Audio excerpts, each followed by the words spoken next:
All right, we're live on YouTube and we have reached infinite. So we're now going to focus on other things, specifically budget Zabu, meaning what if I don't have Absorbing Man? What if I don't have Darkhawk? You know, can you be competitive with Zabu? Because you can purchase Zabu for $10, but can you be competitive with Zabu with pool 2 cards? So I've got 2 pool 2 decks that include Zabu, and then I've got a third deck that also is mostly pool 2 and has 1 pool 3 card, Jubilee. And these are known decks that actually have stats on them and tracking from the public, and so they're kind of like proven decks. And I just want to see how they play out in Infinite, and we're going to see how it goes. So, how are you doing today? We're getting started. I'm a little stiff. I'm having some physical pain, but hopefully I'll get through it. What do you think of this deck here? This deck right here is Budget Zabu number 1. Angela, Scorpion, Lizard are all strong cards. Storm, typically people will play Jessica Jones behind Storm. Then you got Zabu, of course. Killmonger for some control. Saint-Chi, Enchantress for control. Moon Girl, so that you can double up your hand and play a lot of extra cards. And White Queen and Chavez. So it's interesting. I don't know how well this is going to go. It doesn't feel like there's a strong win condition in this deck, but I'm seeing that it has a, you know, when I plug this deck into MarvelSnap.pro and look at its stats, it looks like it plays well. You know what I mean? So, it seems interesting. Oh, this is not the deck right there. This one right here. No, where is it?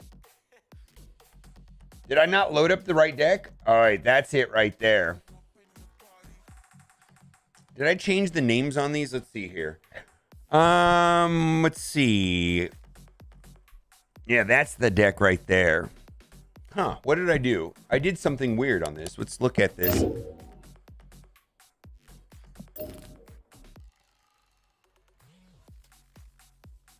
Oh, I got them out of order. All right, got it out of order. I got a bunch of different, let's see, that's a Dino deck right there. Let's see, this is Dino. All right, let's see. I want to put these in order, though. There we go. So here are the stats for this deck right here. Angela, Lizard, Scorpion, Killmonger. Hey, that looks pretty solid, right? What do you guys think? How are you guys doing today?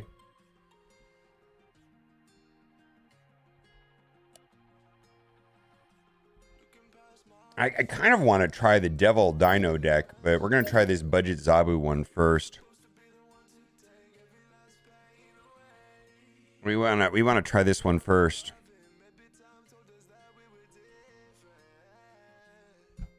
All right. And then we'll do Reddit. We'll play Reddit. I have missions loaded up. All right, we get more missions in 58 minutes. All right, let's see. Let's do Budget Zabu 1. Yeah, we're gonna try 3 different deck lists. One that two of them use Devil Dino, and this one here does not have Devil Dino.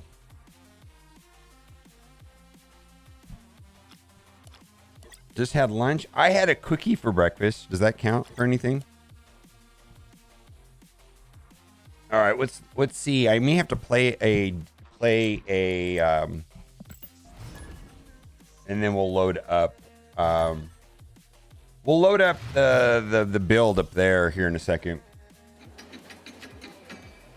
All right, we've got Zabu. Let's try snapping when we have Zabu in my hand.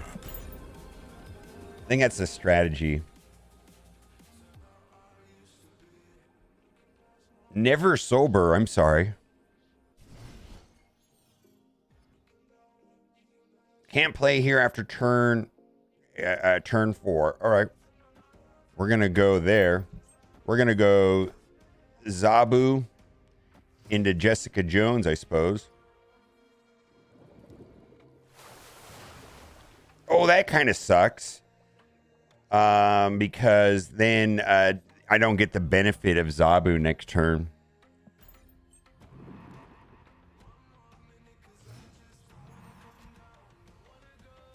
All right, so we're going to play Jessica Jones there.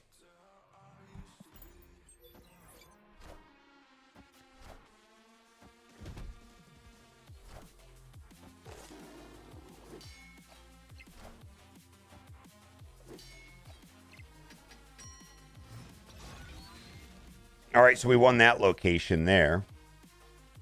So we need to put out some cards. We need power right here more than anything else. We're gonna do White Queen for sure. We have 3 more. What's gonna give me the most bang for the buck?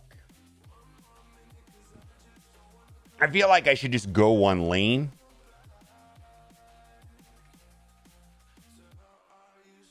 Because it's going to be random what goes over here, so we're not going to contest that. Let's go over here.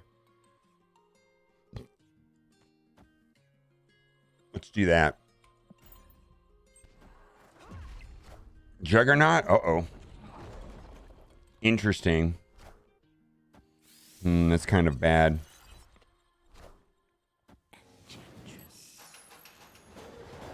Storm and Silver Surfer. Oh, I don't think they wanted that. Don't think they wanted that. I don't think they wanted that at all. We're going to play Chavez right there. I don't think they wanted that at all.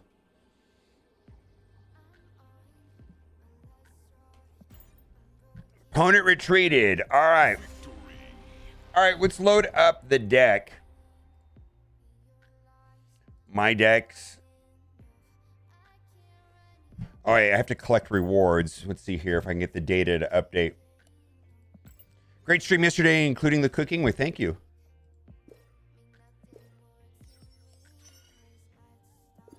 Need advice. I'm an election commissioner and don't have Doom, but he's in the shop. Should I get him? What are you trying to play?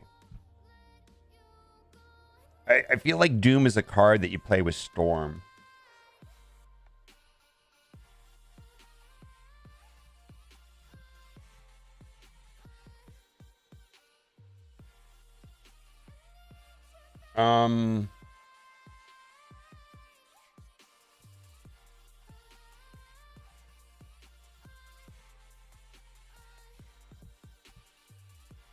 Yeah, I don't know.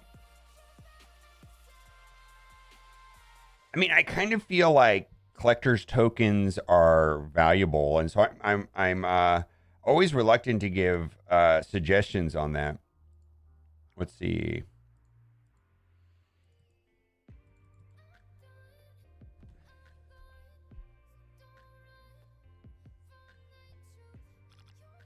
What do you guys think? Do you think you should buy Doom for 1,000? What deck? I mean, what deck are you gonna build? Is the question, right?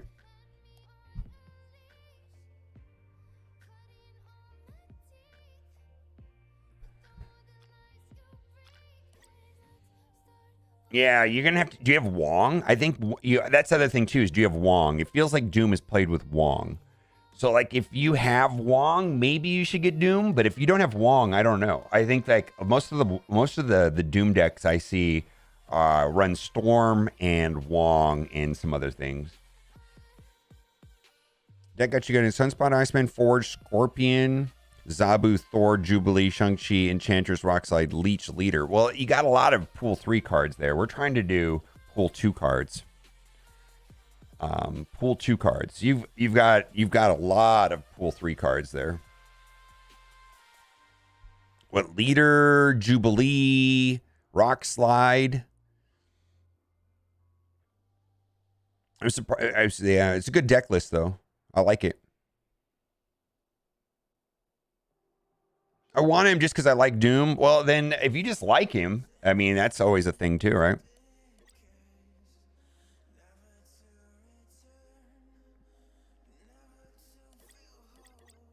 Yeah, your Philo, your deck list is probably better than the one I'm running right now, without a doubt, for sure. I mean, that looks like a very, very, very, very solid deck list, like insane deck list. I'm just trying to get a budget decks, like decks with like no pool 3 cards. Yeah, we're gonna. There's three decks that we're gonna play. Two of them have Dino. Let's turn that off.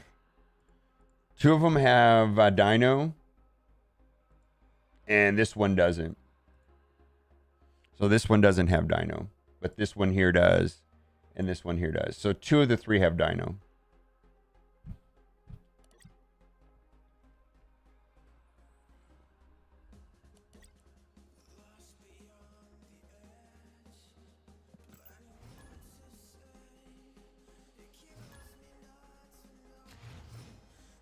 Yeah, Devil Dino's probably the best pool 2 card. I agree. Or one of them for sure. All right, we got Hood. We're going to throw Scorpion out there.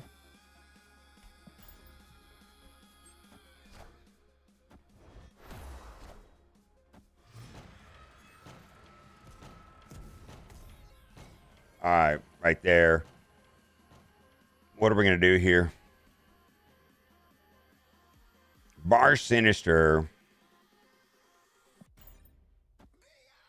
Oh, we lose. This is an L right here. Hobgoblin with into Bar Sinister is a combo, where basically you just lose that lane.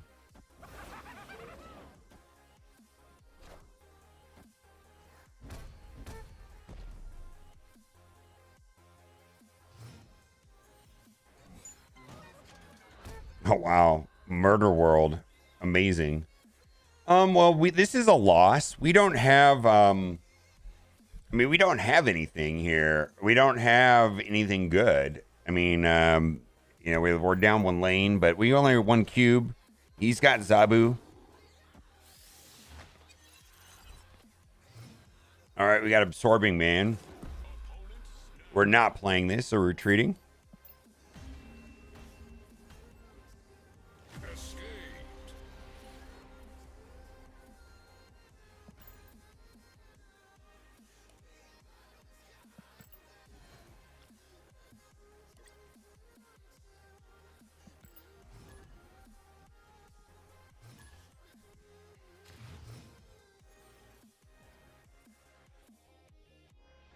All right, so we're doing another one. All right, so we've got Angela turn 1. We still don't see Zabu.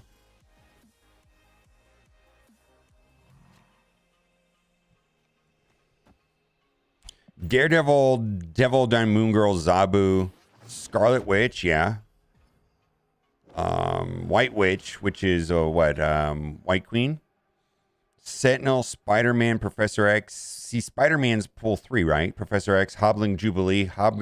Jubilee is also pool 3. That sounds like an excellent deck list. Let's see. Do we really want to lock this lane out? I feel like it's so risky. I feel like it's risky. Let's lock this lane out. On turn 6, you can move cards to this location. I don't know if Storm is good here, because if they lose this location here, they can still move cards there. Oh wait, but we're gonna blow it up with Storm. All right, let's blow it up with Storm.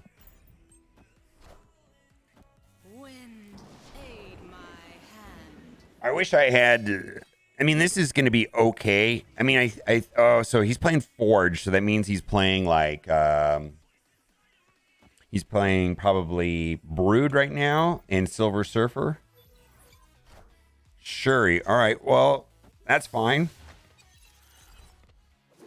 Oh, he's doing Odin. So he's playing probably like a... what is he playing? Well, we've got this guy. He's going to be our superstar.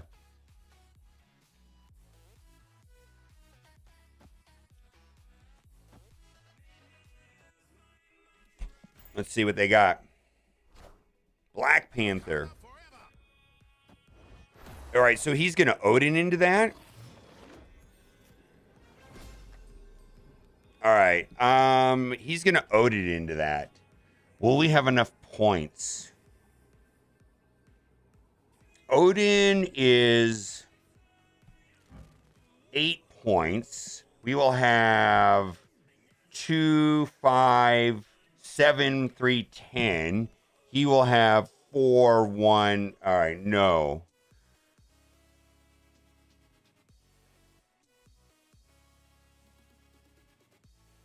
Maybe he puts Odin right here. Zola is going to be risky, though. It's 1 in 3 chance it hits Black Panther. It's either Taskmaster. Taskmaster would be a win. See, if I play Shang-Chi right here and he plays Taskmaster, I win. If he plays Odin middle, which I know he has Odin, then I win. So the question is, do I play Chavez or do I play Shang-Chi? Which one do I play? Odin or Shang-Chi? Or do I play Chavez or Shang-Chi in the middle? Zola is not a win. Yeah, I think they're going to play Taskmaster. I got to make a decision. All right, we're going to do Chavez in the middle. They did Taskmaster. All right. We would have won if we played Shang-Chi in the middle. Shang-Chi in the middle would have been the correct play.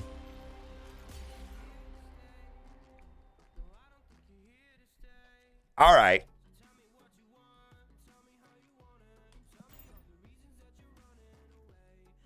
I would have not have lost. He had initiative. I would have won.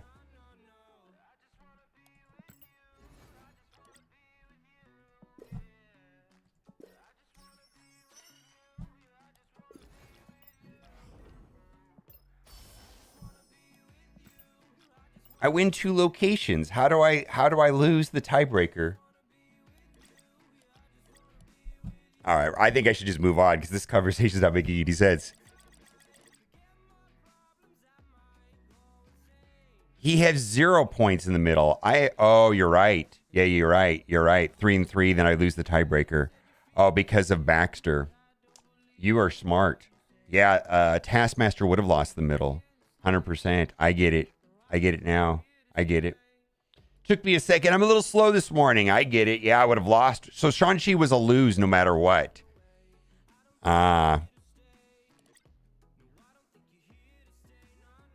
Shang Wright would have had the win? No, I wouldn't have had enough points.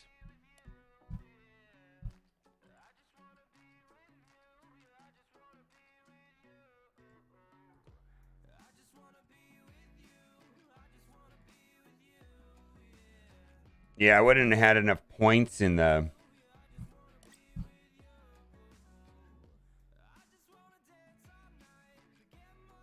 Yeah, if Sean right here wouldn't have been enough points.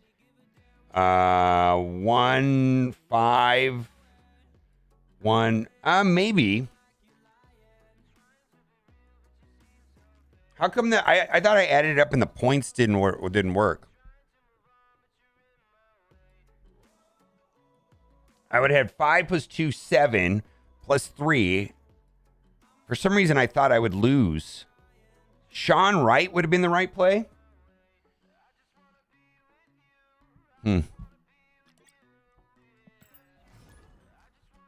That does seem right. All right, I'll get it. I'll get it. What's up, Mostef Isley? Good morning.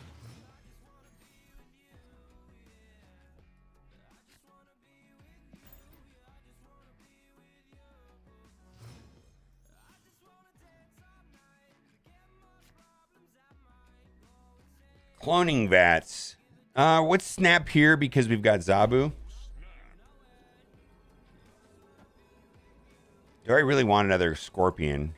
Yeah.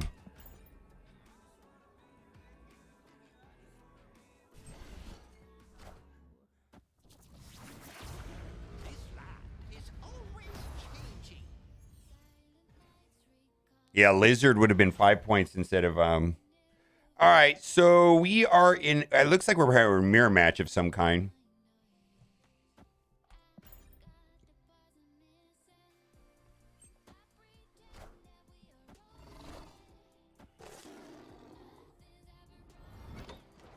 Random card for each player. What do I got? Hobgoblin.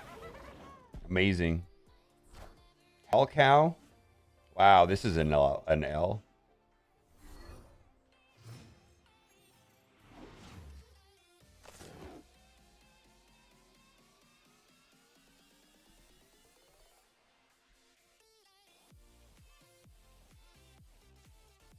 Yeah, yikes. I know, right?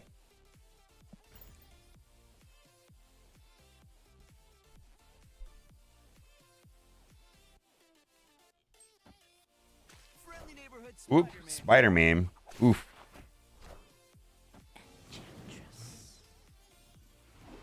What does he do? Absorbing Man?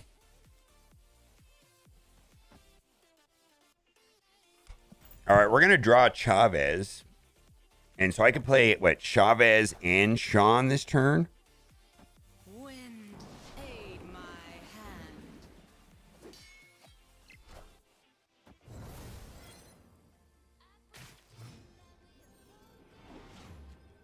Oh, no, wait.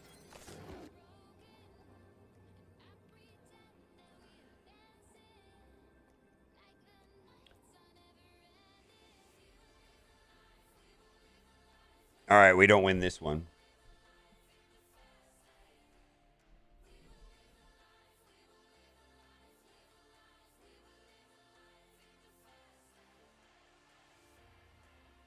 I mean, I have double Sean's with Absorbing Man.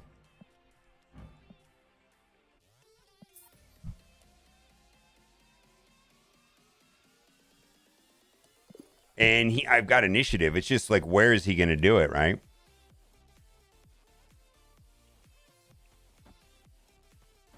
Is that worth it? Let's just try it. Let's YOLO it.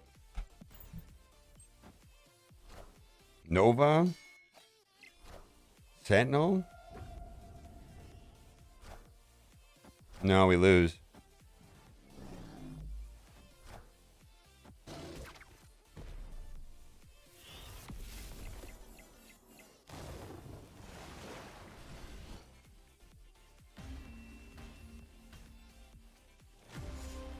Oof. Oof.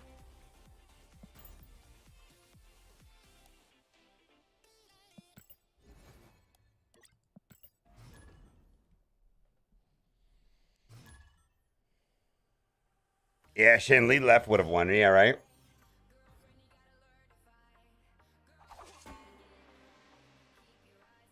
All right.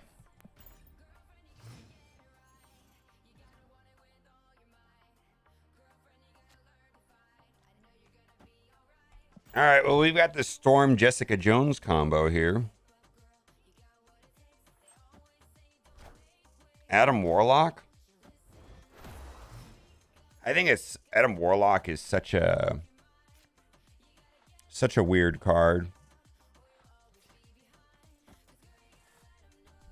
I mean, he's gonna push power there. So let's see if we can. Oh, he didn't. Interesting. He abandoned his Adam Warlock. Storm. All right. Wind, aid my hand.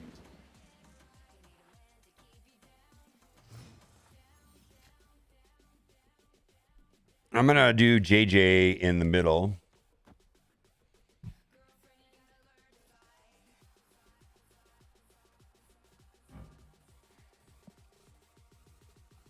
What did Warlock do? If you're winning that location, you draw a card. I've seen a lot of people try to use it.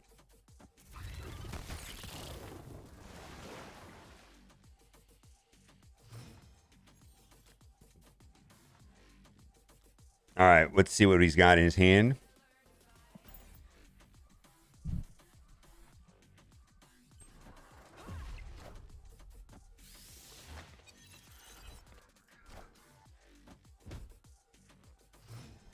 So he's going to get 9 power right here with Silver Surfer. So we're going to retreat.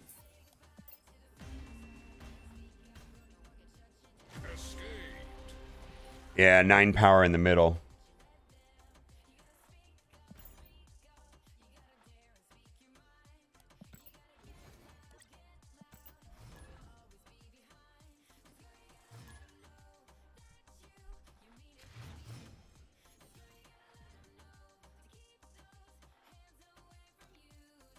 All right, let's see.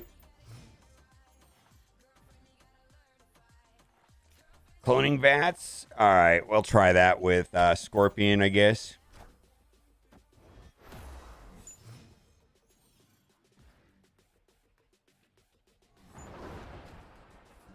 Draw a 1-cost card for your deck. I don't have one. All right.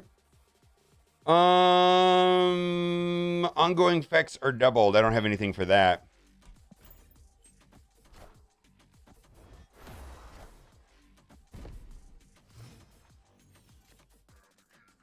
All right, we're ahead. I'm definitely going to take whatever they've got.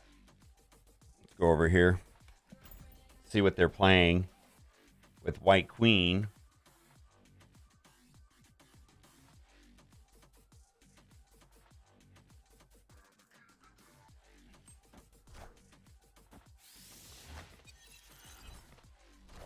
They're Infinite. All right, so they're playing like Jubilee or... I mean, I don't know what they're playing, but there's a high chance that they skip this turn. There's a high chance they skip this turn.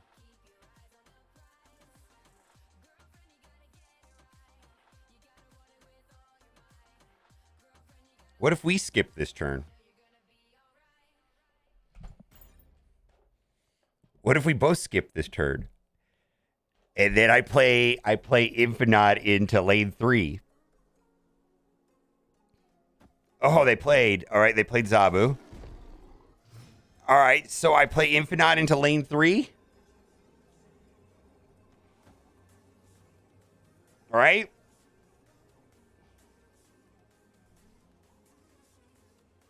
Now he's going to play 4-cost cards. How many cards does he have in his hand? 7. This feels like a loss.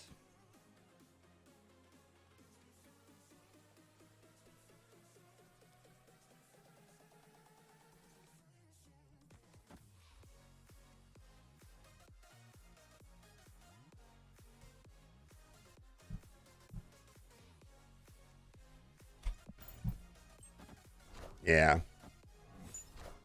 Dracula, White Queen. Yikes.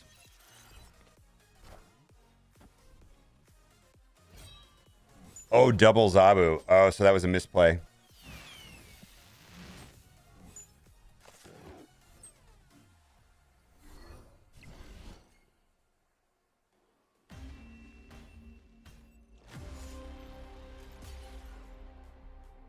We lost because of the tie. We lost the tiebreaker.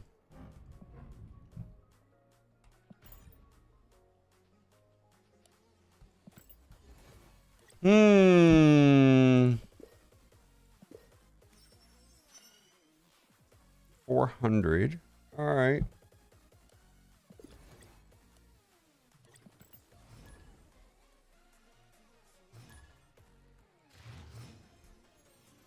Double Zabu. Yeah, I didn't account for that.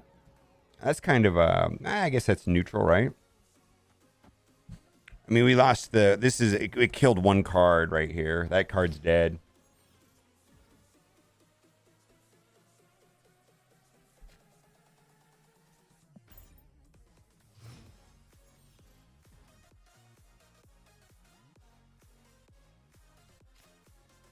Storm.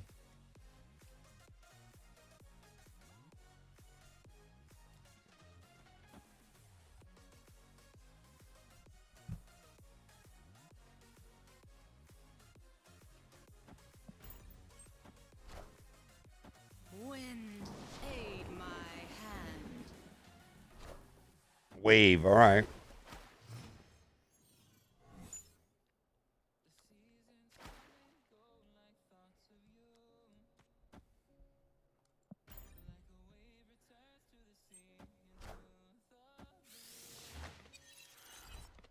Leader. Magneto.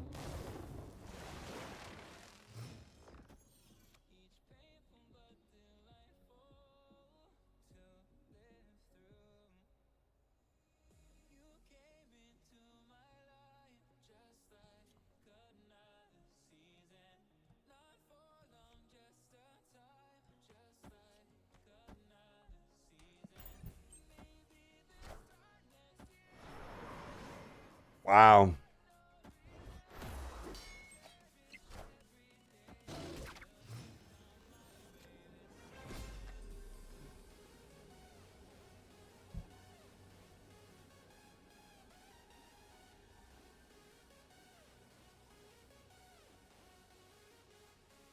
You're just going to play leader.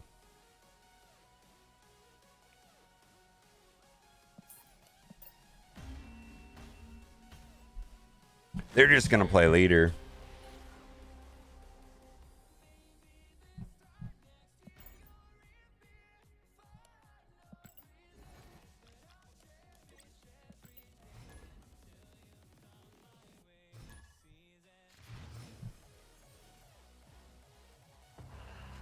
Guess domain. When you play a card here, destroy it. All right.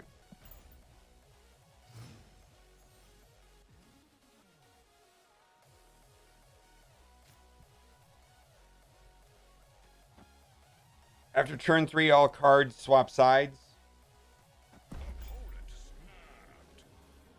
I'm going to play it out because it doesn't matter. But yeah, typically it's if you have Zabu, you snap. All right, let's see how this deck is going.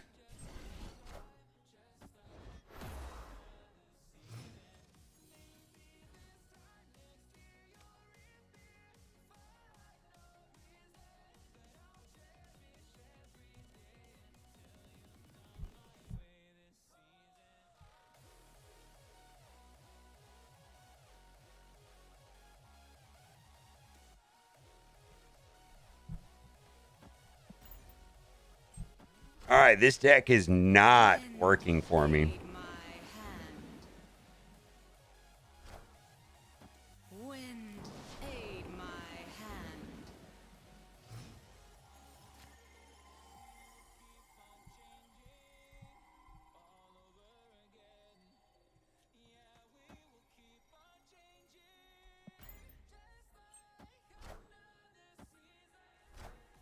Ouch.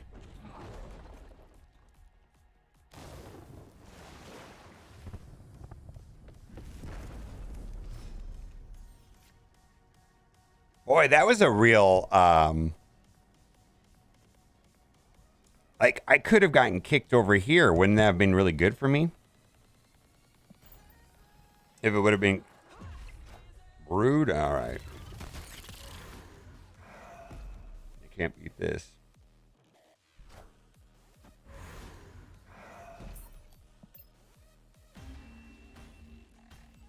All right. So I don't feel like I'm having. Let's try the next deck. That was the budget one.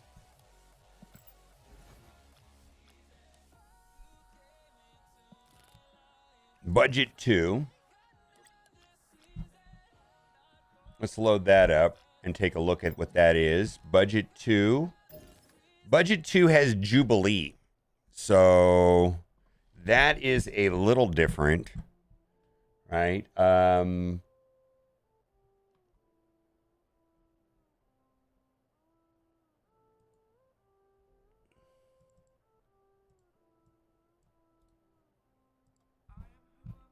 What do you think of this? We'll try this one now.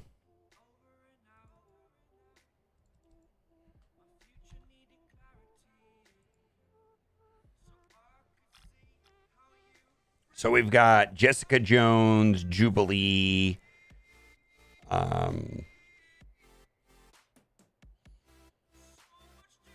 Sunspot, Agent 13, Storm, Zabu, Jubilee, Shang-Chi, Jessica Jones, Moon Girl, White Queen, Devil Dinosaur, America Chavez. Let's go. Yeah, it looks good.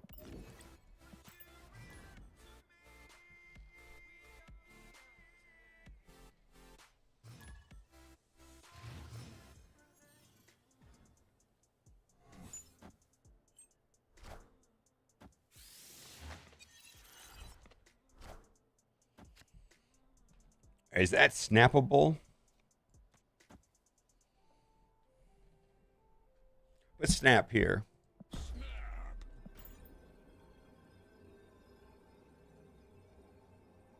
All right. Free W there.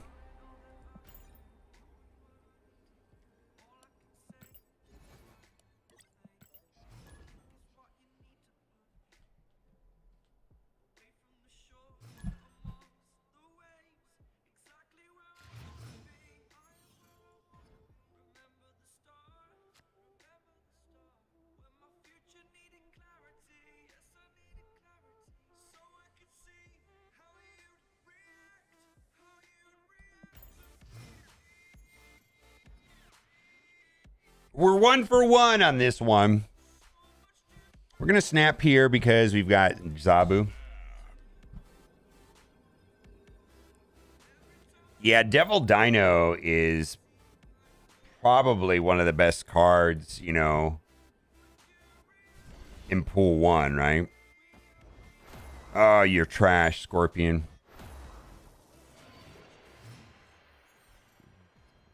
Ah, that's fine. Ah, we got it back. All right. Yeah. Zabu in the middle. Let's go. Zabu in the middle. All right. He's got Brood, so he's probably playing Surfer or something. All right. We've got a rock.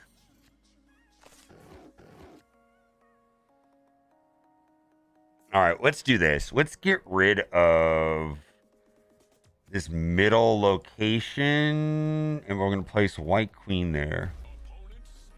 All right, let's see.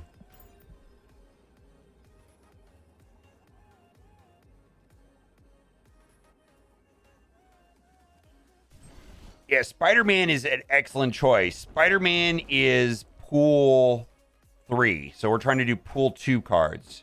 Wind, aid my hand. That's kind of bad for me right there.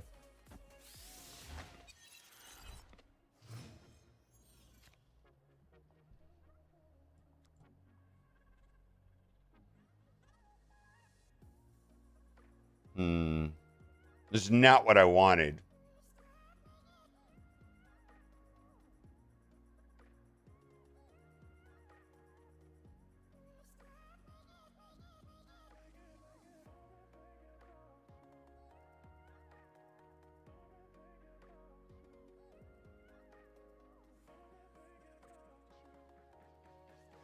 They're going to play Silver Surfer.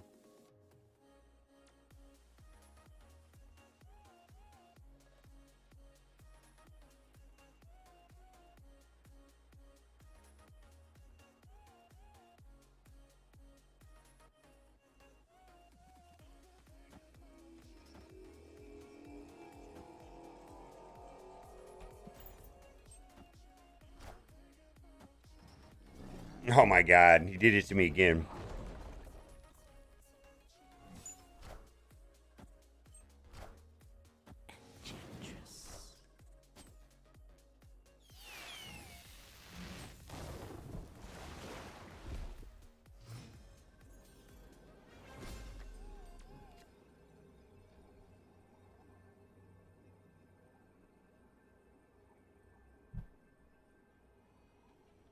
Yeah, we lose that.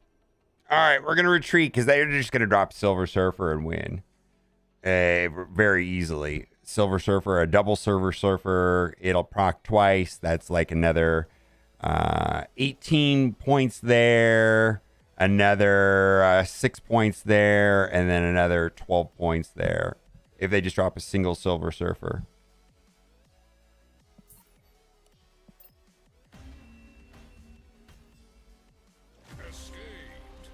No Spider-Man. No, I've got every card. Like, I'm trying to build a budget Zabu decks for people that do not have Spider-Man or certain cards, right?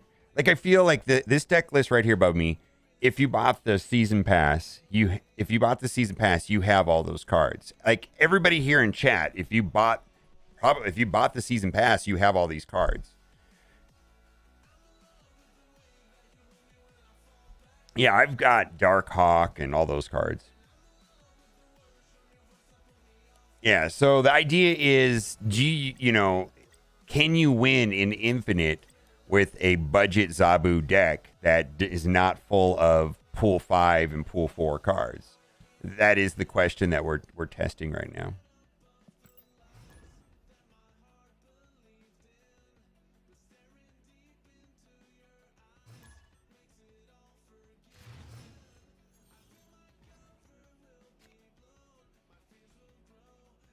Cards that cost 1 can't be played here.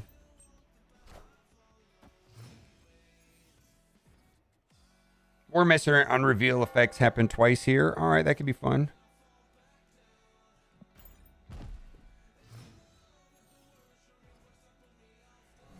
Shuffle 5 rocks. You know what? Let's get rid of this Kaj, because that could be a problem, right?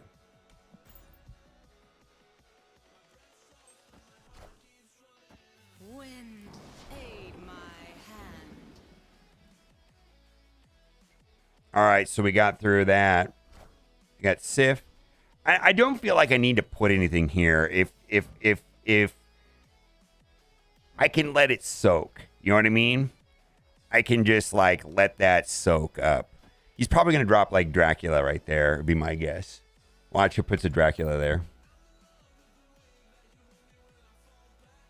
Yeah, he might be playing Dracula or Hela. I don't know. Yeah, he's playing Dracula. I'm surprised he didn't put Dracula there. I guess he wanted White Queen. Devil Dino, and then we can recharge the Devil Dino with Moon Girl next turn.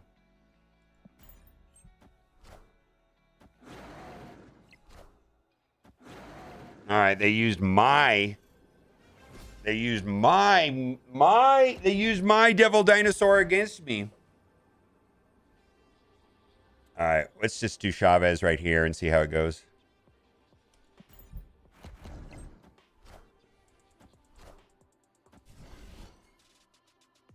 That was pretty easy, 2 points.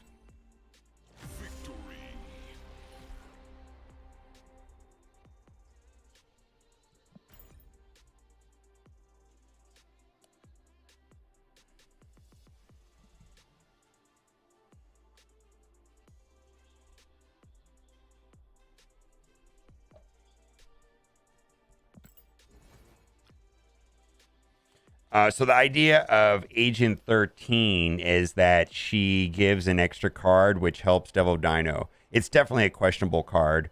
I'm more inclined to say that Iceman or Nightcrawler may be more effective than Agent 13, because it really is just giving 2 points to Devil Dinosaur.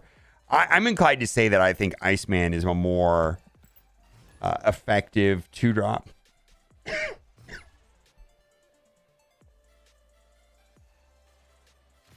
I have a Discord server, but I don't particularly use it. I'm not very active on Discord.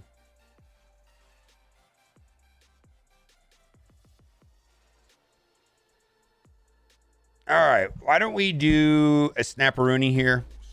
Just because we got Zabu.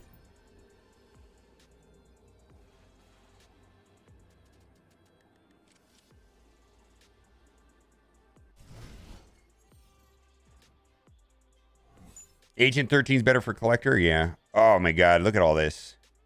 Oh my god, what do we want to do? I need to get rid of these cards. We're going to put Blade over here, right? He also has no synergy whatsoever with what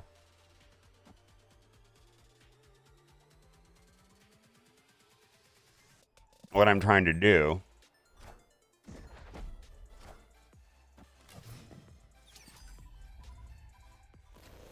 All right, Danger Room.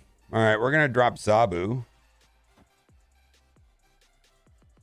We can put Jubilee in the Danger Room at no risk, right?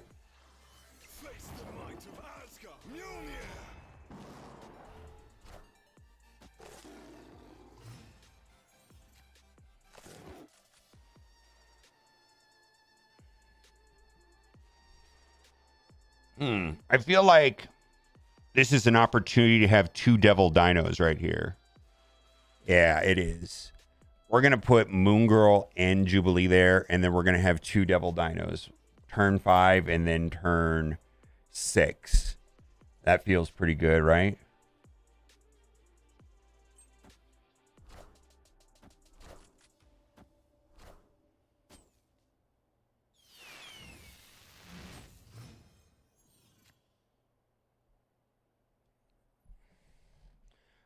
Let's hide this one over here.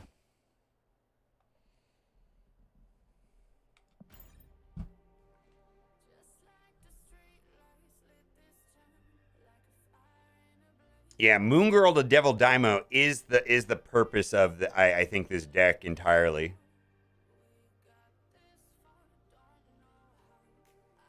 No, why wouldn't I want that over there? Because it's gonna be hidden in the Dark Dimension.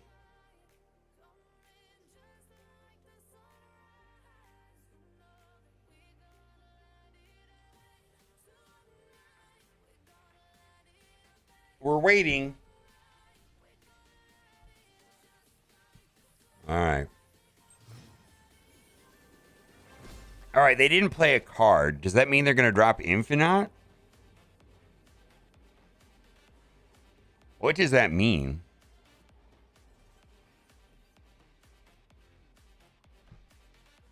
All right, well, we're going to YOLO it. Yeah, probably.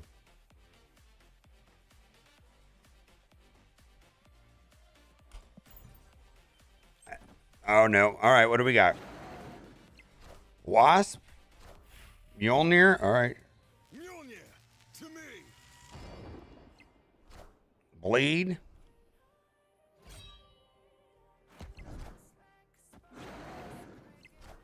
Crystal?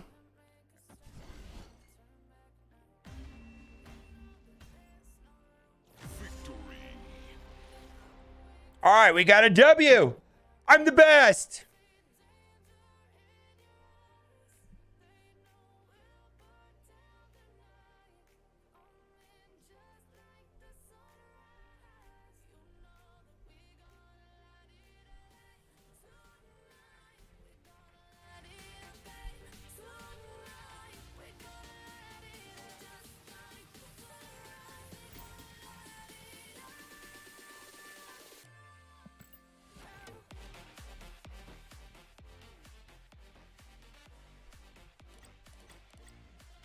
Well, we called it, right?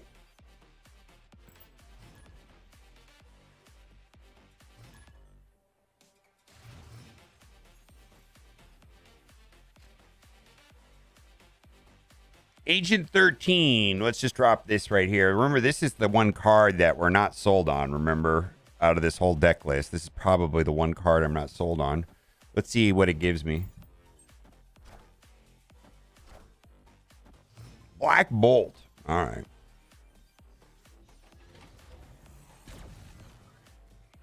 We're going to play Black Bolt here? No, we're not going to do that. We're going to play Zabu Jubilee, right? Zabu.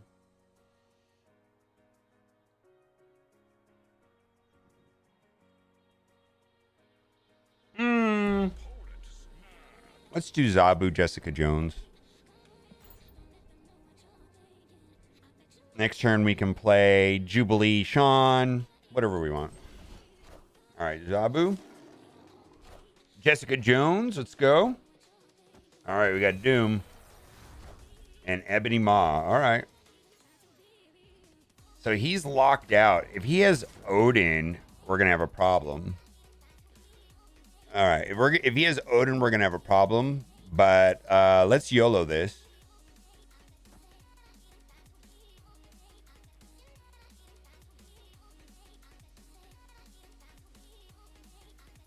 We're going to put white. We're going to do Emma in the middle and see what we get.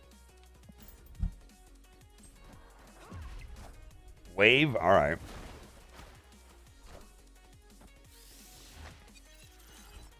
Maximus is his largest card? Huh. We snap here? I know what you got, buddy.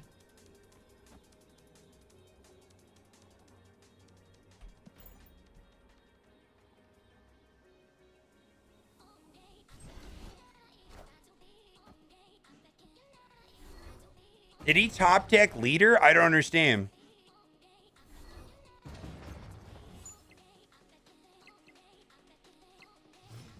All right. Should we we kind of got we lost our Sean.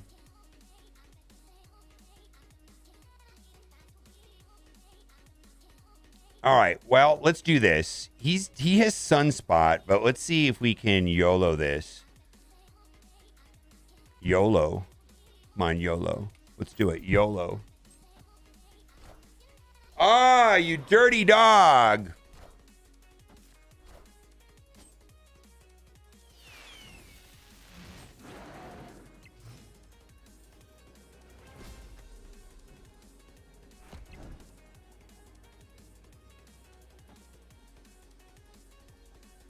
All right, Sclarific. Sean Chi meme, blow me up. I don't care. Blow me up. Blow me up. I don't care. Let's see what happens. Uh-oh. Vibranium. Oh, man. He wins because of the... It wins because of the vibranium. Oh, my God.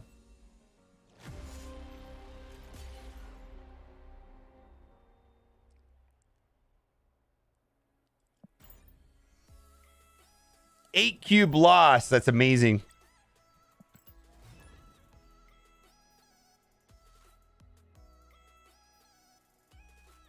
Buy Zabu or buy next season pass MODOK. I think someone can make an argument that right now Zabu is the best card in the game. To me, Zabu looks more playable in more types of decks than MODOK. But MODOK will be good, of course, in discard decks. But if you're going to choose one of the two, I think I'd choose Zabu.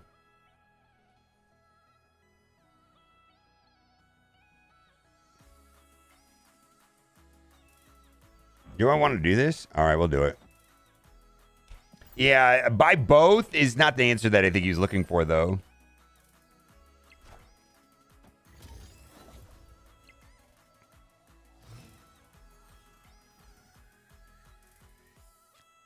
All right. At turn 3, swap hands. I hate that. We're not doing that.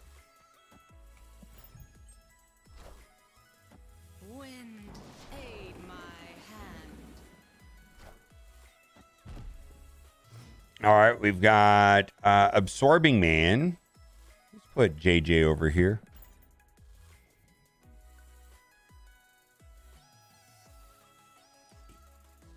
Yeah, this Zabu Season Pass is what he's talking about. All right, we win that. All right, let's put Devil Dino in the middle.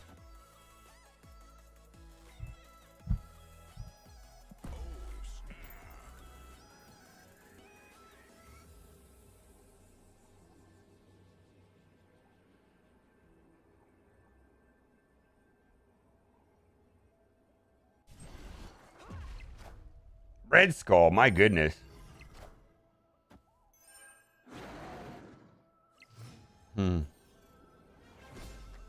This is a loss. He's going to Arnim Zola.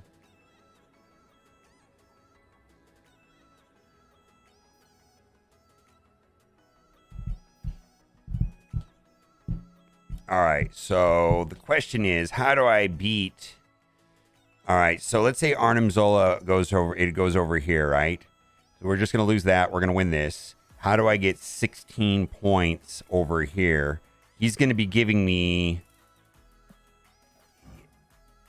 If he Arnim Zolas, then I'm going to get the power. How much power? Is that even... Is that a W?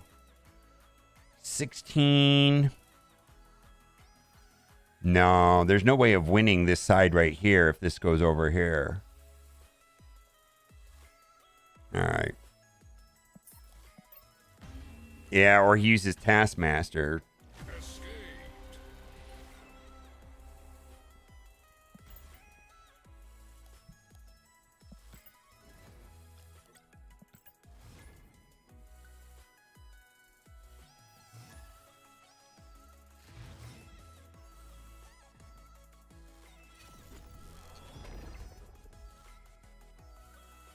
All right, Agent 13.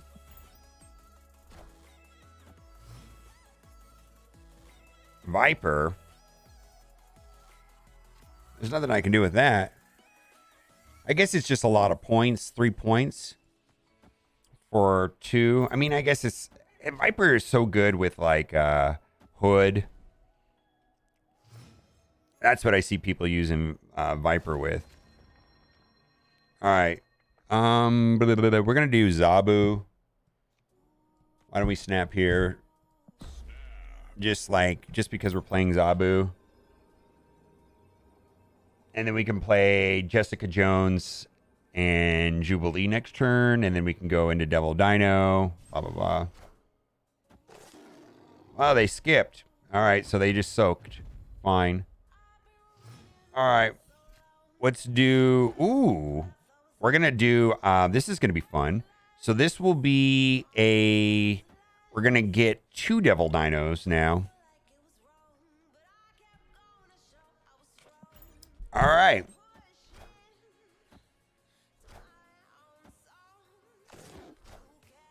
Uh-oh, Shuri.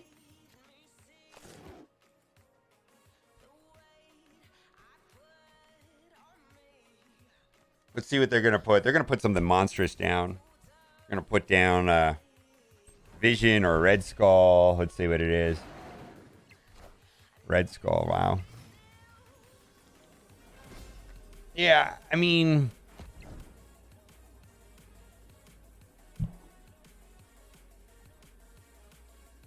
I don't have... I'm not drawing Sean.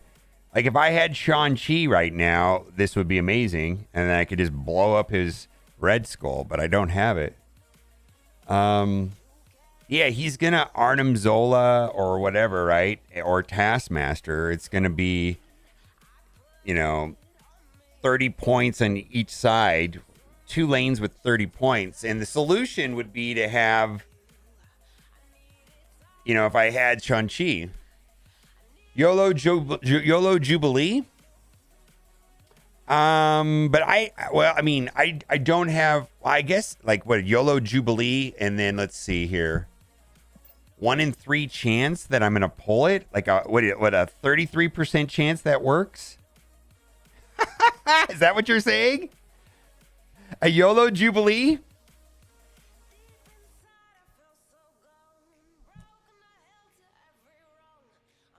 All right, we'll play her twice. Well, I can't play her twice there, but I can play her there, right?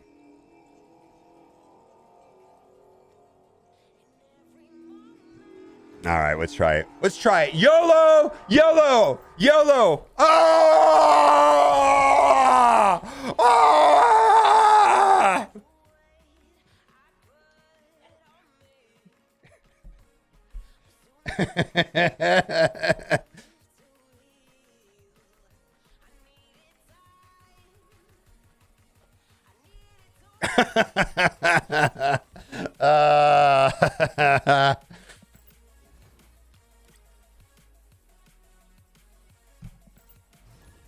I like this deck way better than the first one. I like it way better. Cards cost 1 less. All right. We got Moon Girl and Devil Dino in my hand. Let's snap.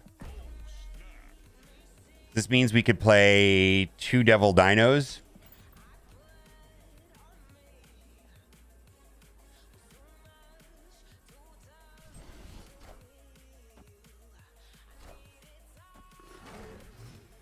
All right, we're going to play...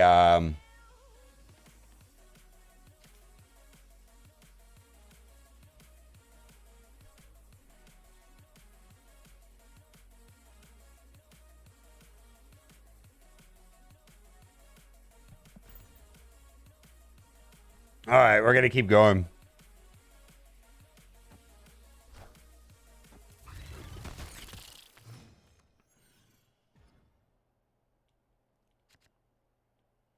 Ooh.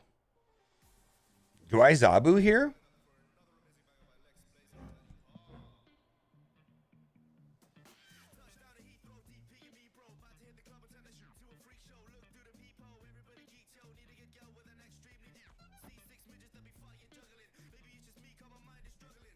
How many cards is he going to give me?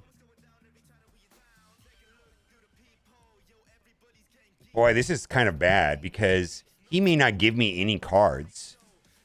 And my Devil Dinos are going to be weak. Right?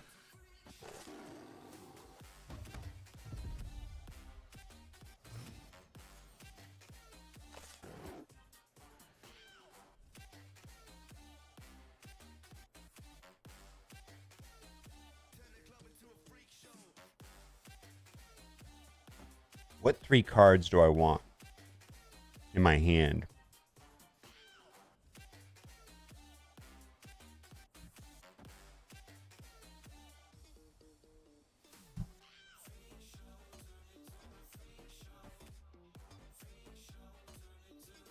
We don't want to give him anything.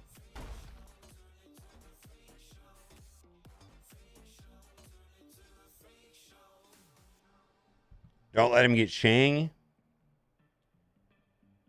We'll play Shang next turn.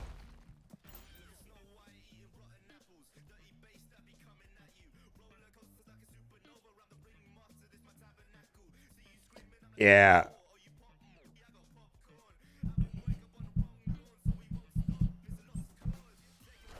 Iron Man. Oof, that's rough.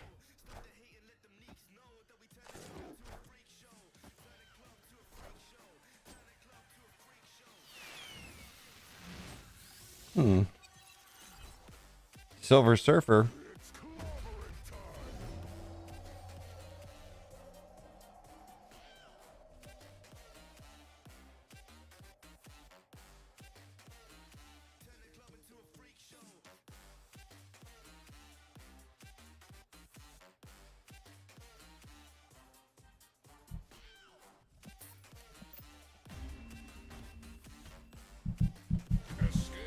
Iron Man plus Silver Surfer equals get wrecked, nerds.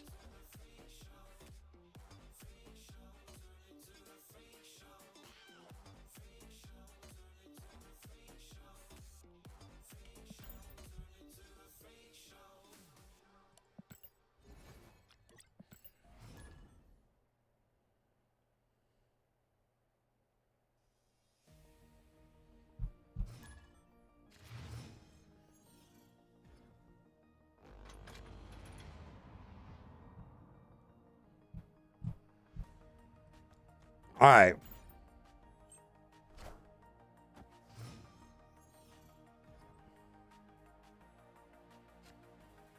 All right, let's snap here just because we got Zabu. Let's see how it goes.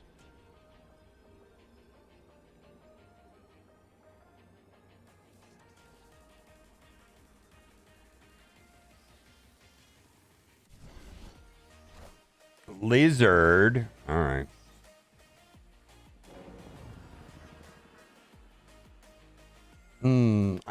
I'm always torn between Zabu and Storm.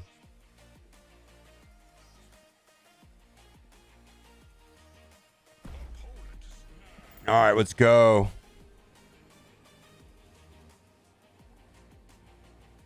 Let's go.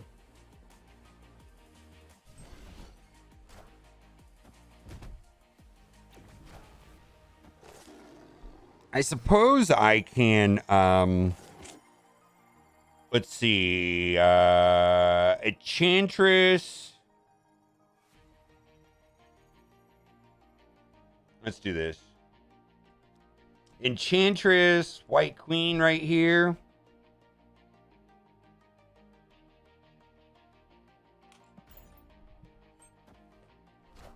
Darkhawk, my goodness, yes!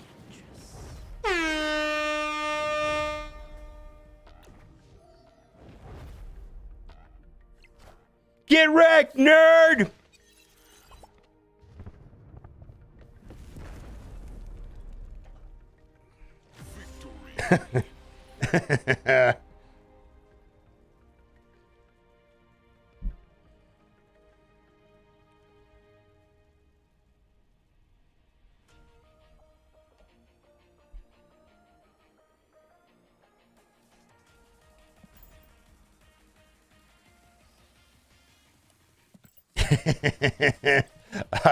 That's rough, man. I know, right?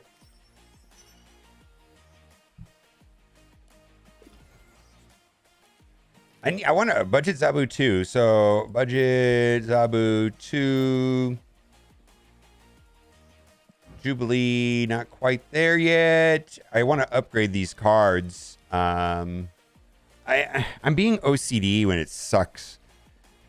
And I can't be the only one, but dude, I want to get all my cards to with the infinite border, right? And so I got to get boosters for like Jessica Jones and Jubilee. I mean, it's not a good feeling to want to do that, by the way. I don't know if it's OCD or what, but I feel like, oh, I should just wail on it so I can get all these cards done and blah, blah, blah. It's horrible. For as much as me not caring about variants, I want all my borders to be the same. And it really annoys me that I have this issue.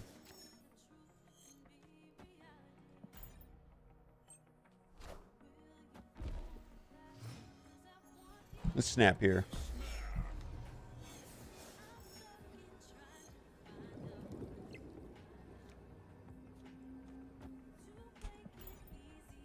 Yeah. I need credits. I actually need boosters right now as much as I need credits.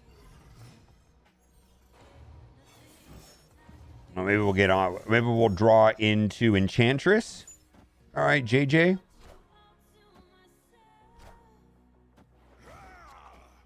So I don't want to put anything there now, right?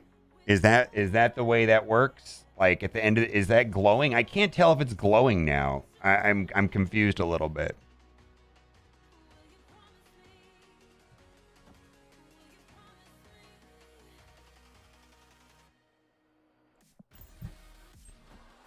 Oh, it is. There it goes. Well, that answered my question. Blue Marvel. All right. All right. We need to draw into Enchantress to really ruin their day. Devil Dino's solid, but I really want to ruin their day with Enchantress. I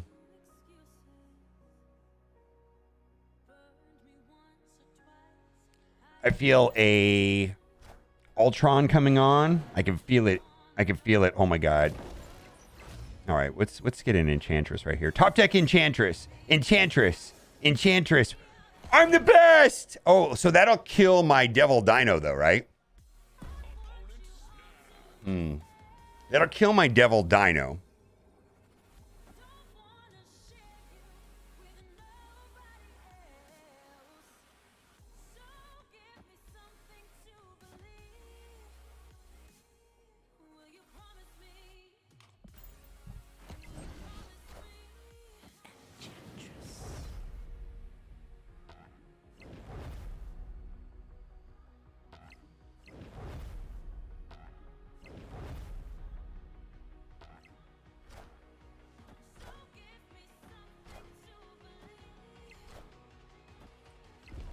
I'm the best!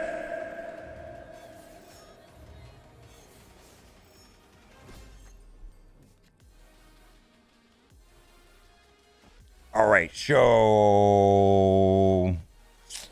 how are they going to win this? How many cards do they have in their hand?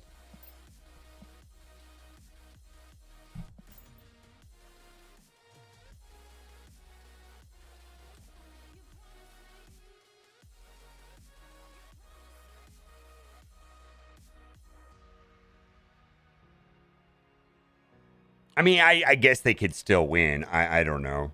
I have no idea.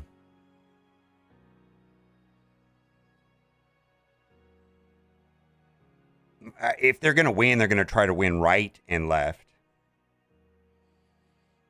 I just don't see them having any more buff cards. I mean, they might have Ultron in their hand, which is fine.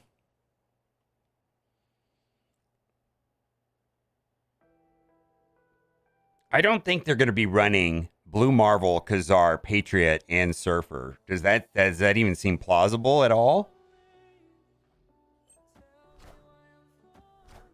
Ultron, like I said, right? Oh!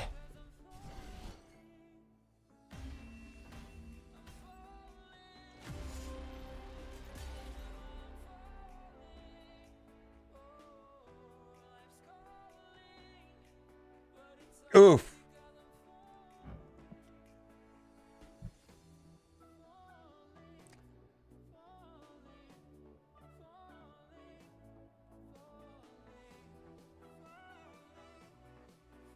What if I would have blue marveled?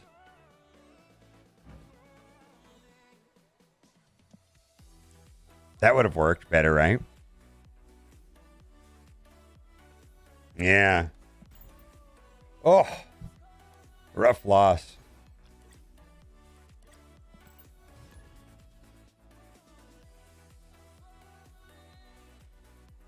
Yeah, blue marveled would have been better.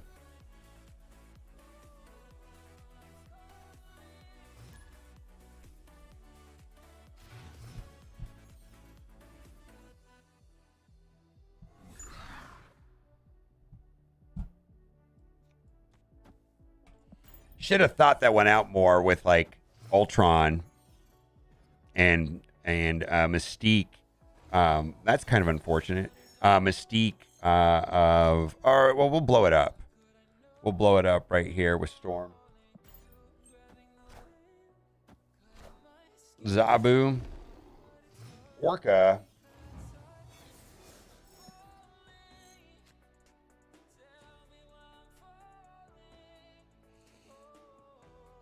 Altar of Death. Oh boy. I have Jubilee.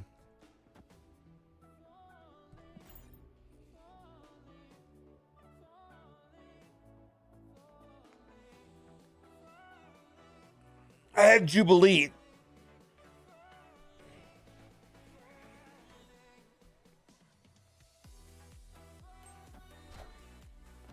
Wind, aid my hand. Friendly neighborhood Spider-Man here. Okay. What are we going to do here? Let's drop JJ there.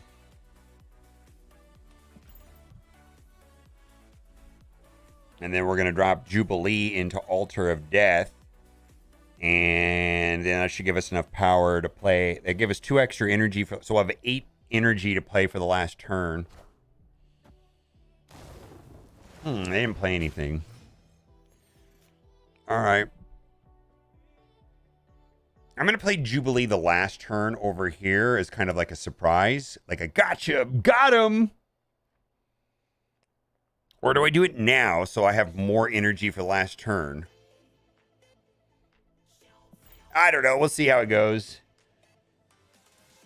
I don't know. I feel like I probably should have did Jubilee into Altar of Death so I could have got the extra energy. The 2 extra energy maybe. Absorbing Man. Yeah, see, I was afraid he was going to do that. All right. Not terrible.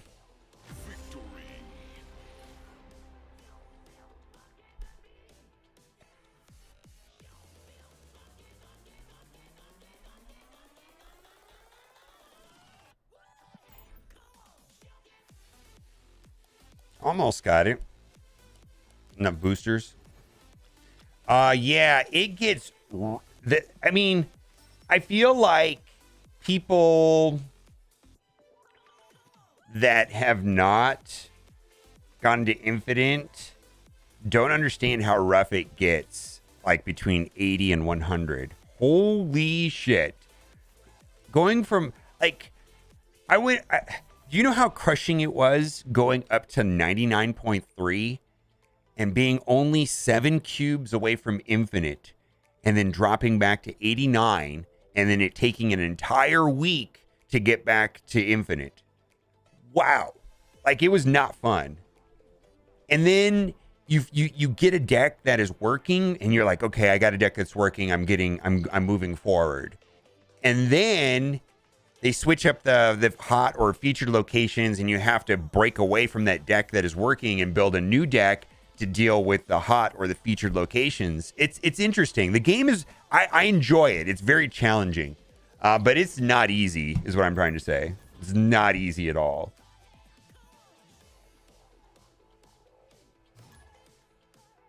It's easy to drop 5 to 8 levels in a single day after you get past 80. 100%. Yeah. It's not a joke. All right, so this is going to be a garbage hand. Weird World.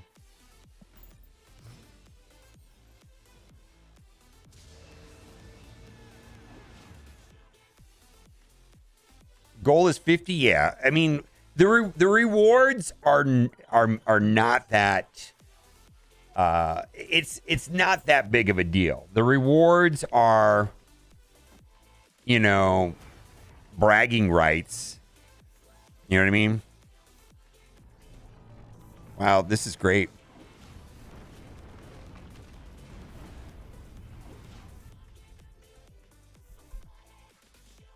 The only thing that's good is I got Moon Girl.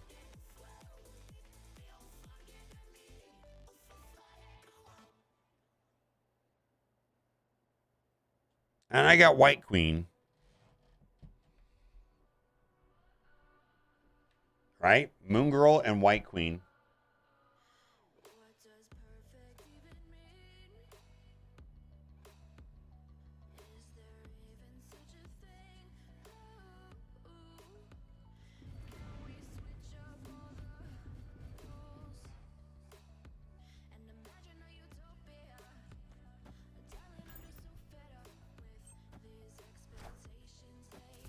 Have one pull 2 versus 10 of other people's? Yeah.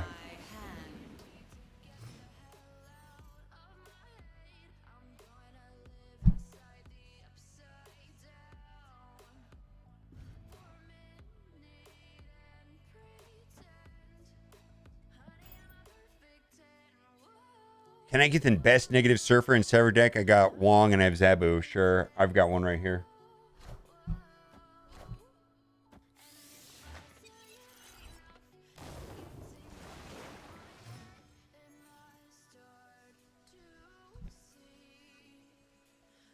It has a Darkhawk and Bass. I mean, the best negative surfer Sarah deck also happens to have Bast and Darkhawk. Do you really want to see that?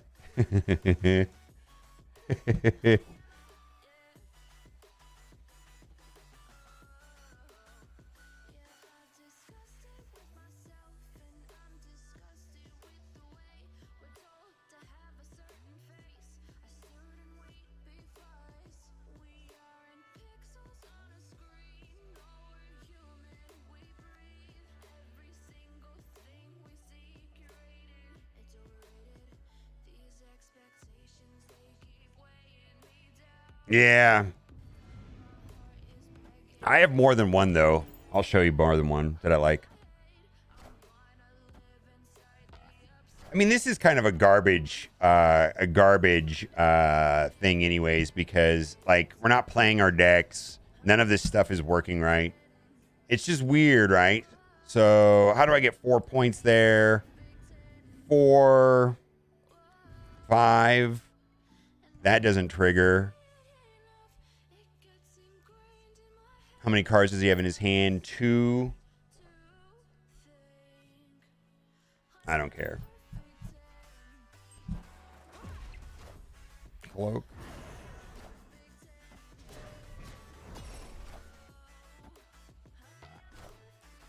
So I lose the tiebreaker.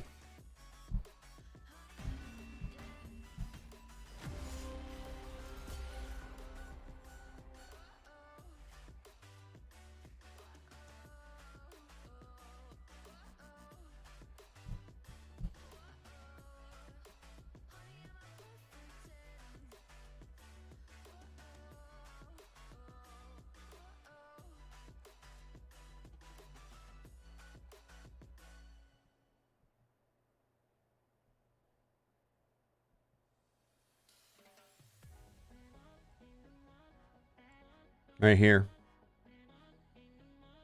Bast, Forge, Psylocke, Mystique, Silver Surfer, Rogue, Wolfsbane, Brood, Mr. Fantastic, Mr. Negative, Iron Man, Sarah.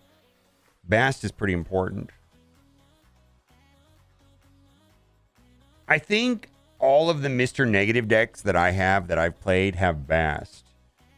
The one that I like the best is this one right here. Bast, Black Widow, Ironheart, Mystique, Silver Surfer, Wolfsbane, Brood, Zabu, Mr. Negative, Darkhawk, Wong, and Iron Man.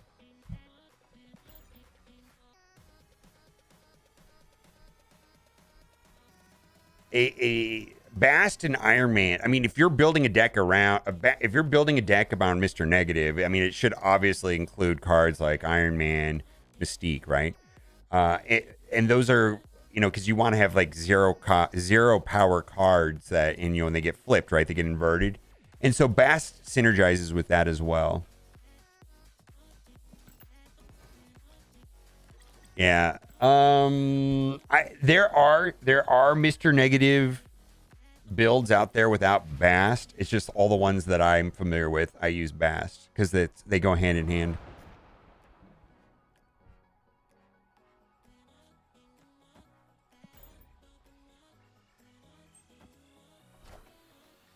All right, we're gonna. What replacement for Bast? There really isn't one. It would be a different build. I would have to do some research. I just don't have the information. There's not really. Bast is just a. You play. Yeah, Bast is just a. I don't know, man. Like she does a lot of. Bast is a she, right? I'm guessing. I can never remember. Wind, aid my hand. Yeah. I'm sure there's Mr. Negative decks out there that are good without Bast, but all the ones that I have kind of exploit that.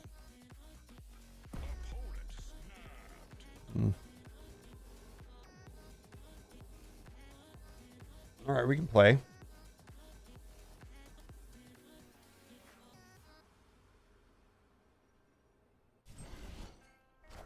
Brood? Ugh, that's bad for me. Yeah.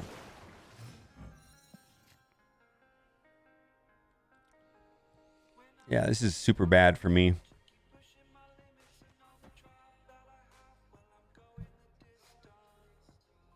We're gonna, let's not do that.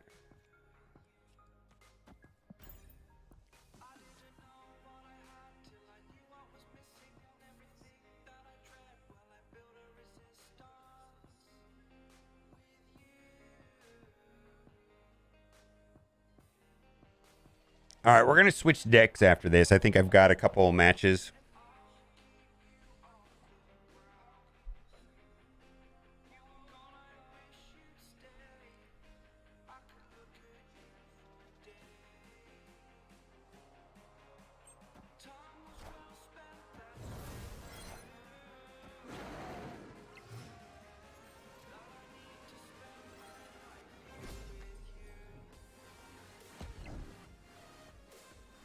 I mean, they're playing Silver Surfer, so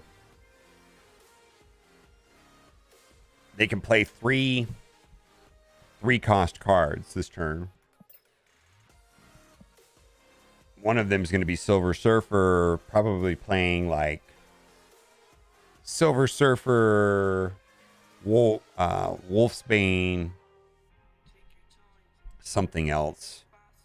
And Enchantress doesn't solve this problem right here.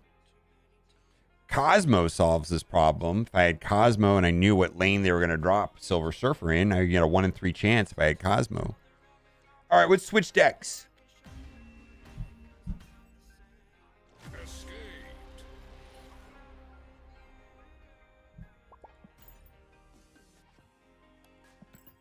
All right, let's switch to this one.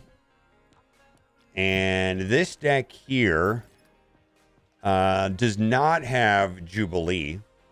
Wait a minute. So this is just a little different build. Boy, I don't like Electra. I don't like Electra.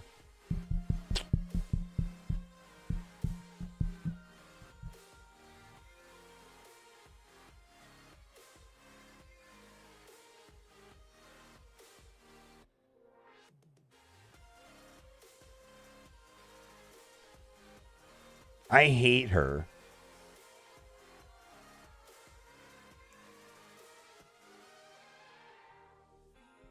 Yeah, I've tried the Surfer Patriot deck. Several versions of it. Patriot's a pull 3 card. Chat, should I replace Electra with Sunspot? That's the one card that I don't like. I just don't like Electra at all.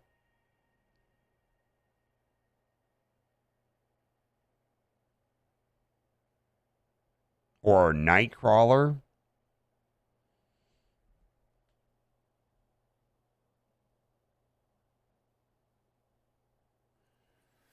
All right, we're just gonna leave these alone for now. I'm just gonna play it like this, just because.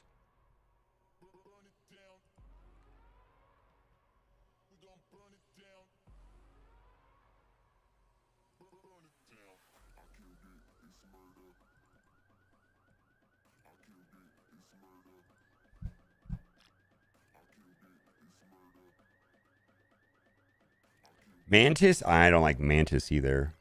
I hear what I understand what I mean. She's just a cheaper version of Cable, right? But like inconsistent, along the Guardian vein. I get it.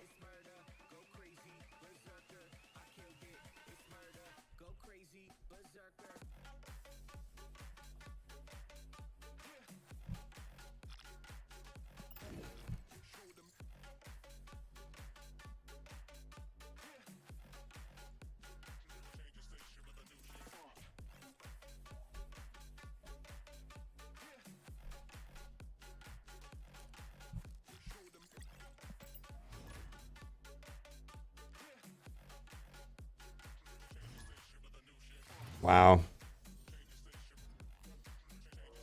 Go easy on me. I'm playing a budget deck.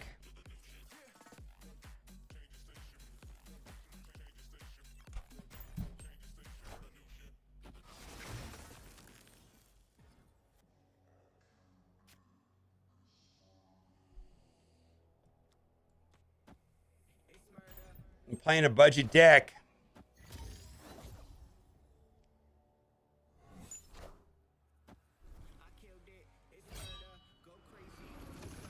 Looks like he's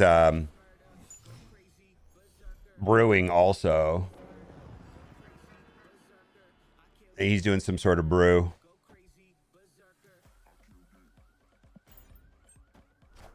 I don't want to know anything, guys. Don't. I mean, if you're I don't want to know any information about.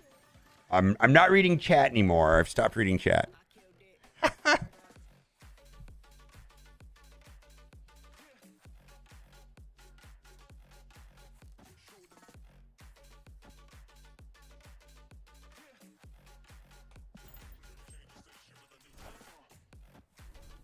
Gambit? All right.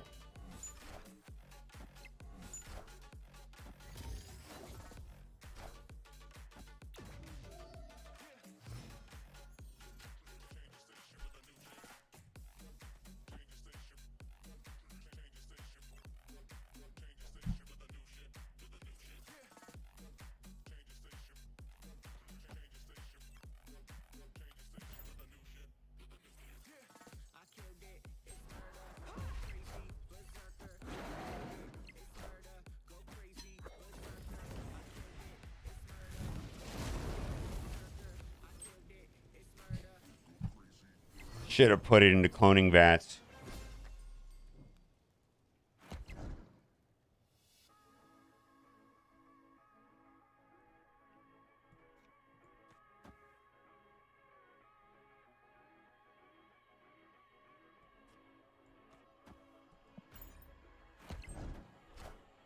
Played it wrong.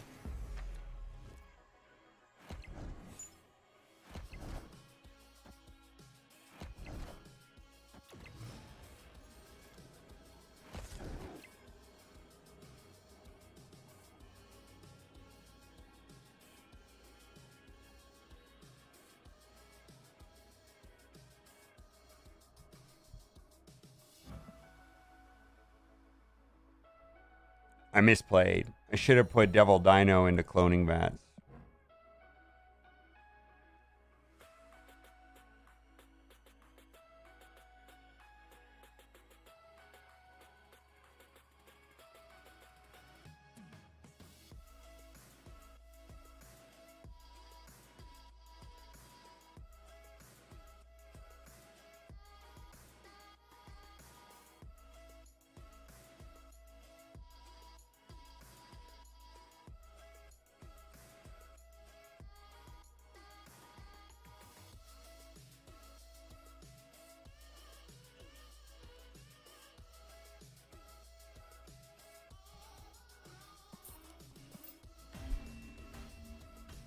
All right.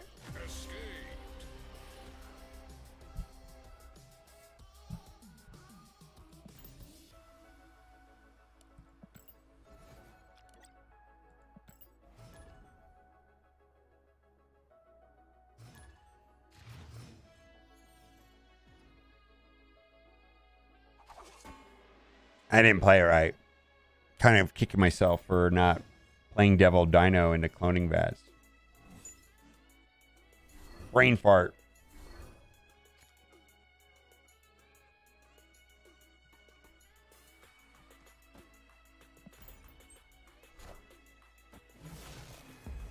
Oh, he's not a stream striper. I believe he has more integrity than that.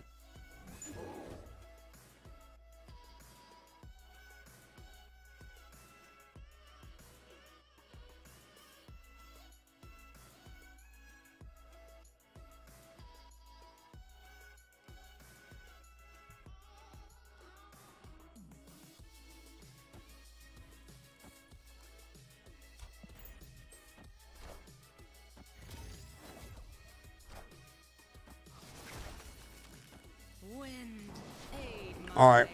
We'll put Jessica Jones into that lane there.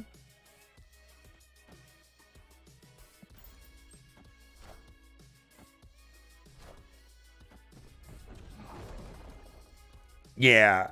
I believe we probably are both in the same place where we're messing around with random decks. I highly believe that. Right? Yeah, Jeff is not a stream sniper. I feel like he's plagued with it every day, and it's one of his pet peeves. I would never think that he'd be somebody that would do that. All right. It feels like I'm coming across against Surfer constantly. I feel like the best Zabu deck out there probably has Silver Surfer, like a Surfer Zabu deck. But how do you play Silver Surfer without Brood? Right?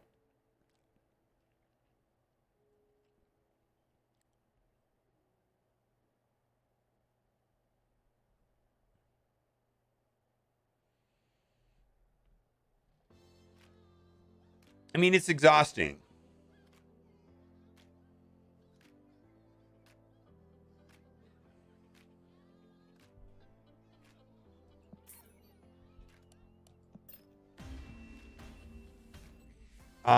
The way to get Silver Surfer was last month's season pass. Now Silver Surfer is pool 5.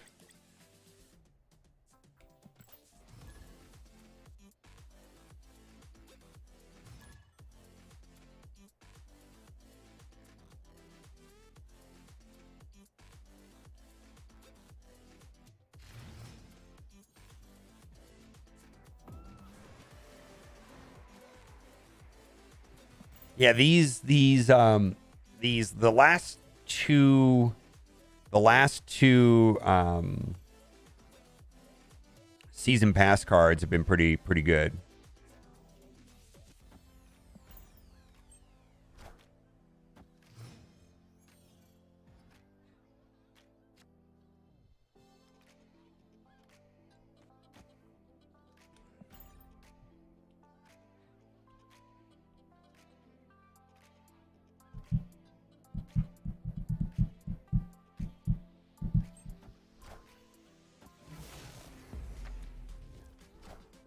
Cosmo?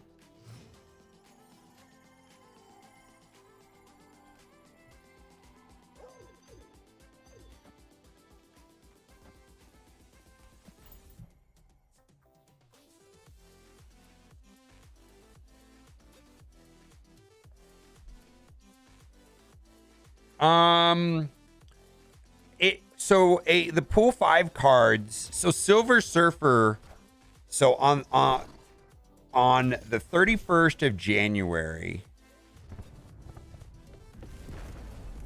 Black Panther is going from pool 5 to pool 4. The next set, let's say a month from then,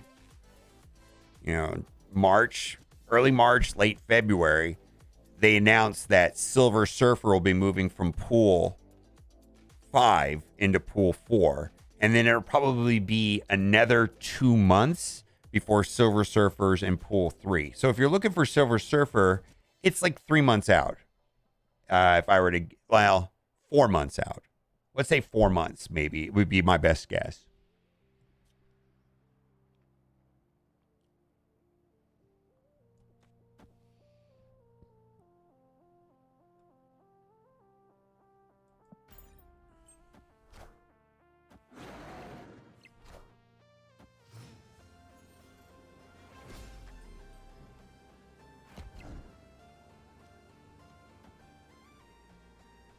Yeah, a lot less than a year. A lot less than a year. All right. Arrow. I take it. Victory.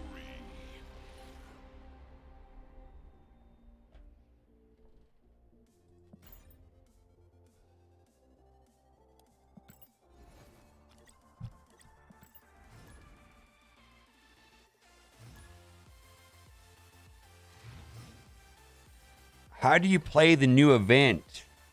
I'm not sure I understand.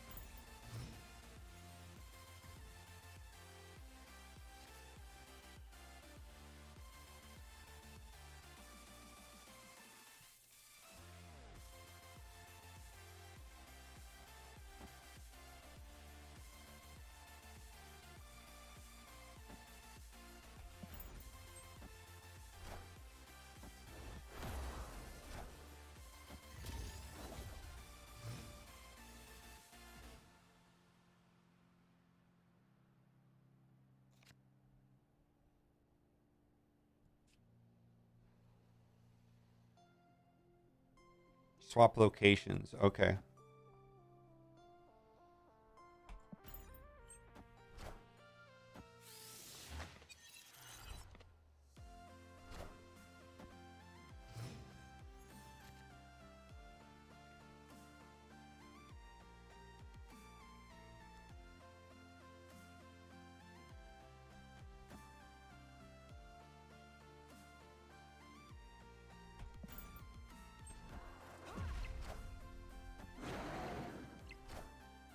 Zabu.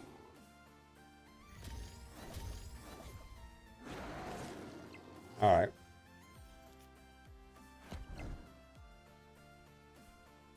I feel like we want to play Jessica Jones and Zabu this turn. That'll give us a lot of cards that we can use in the last turn. And then we can move our big cards into New York if we want. All right, so let's see how this plays out. Enchantress. Oof. Devil Dino got wrecked. All right.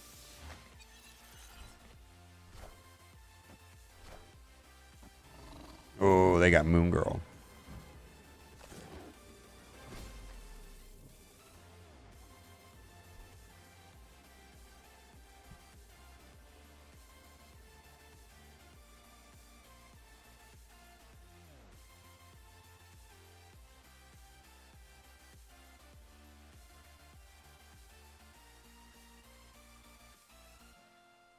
Hmm.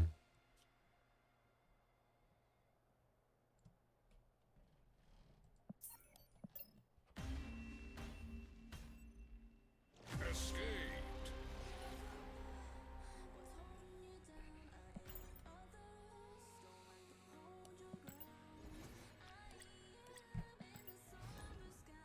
What do you think about Collector instead of Electro? Yeah. You could try that.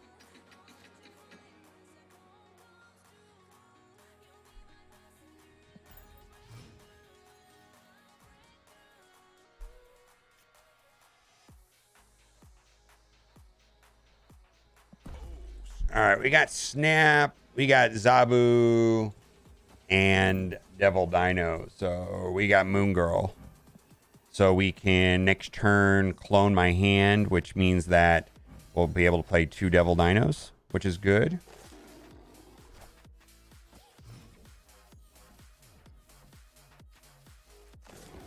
All right, how do I want to do this?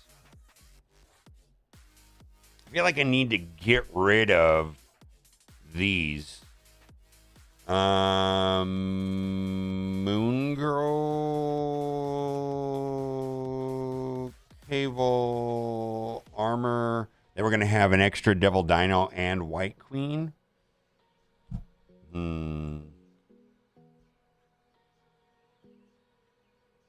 Let's do those three.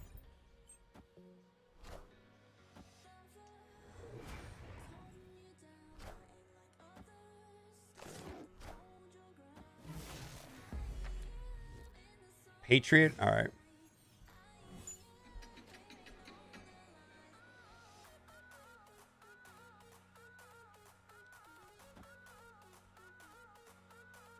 All right. So the last turn we'll be able to play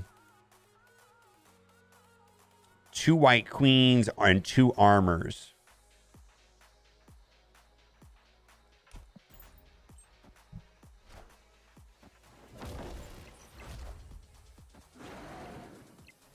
Yes, I did. I didn't. That's fine. It's fine, though.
Wow, that was terrible.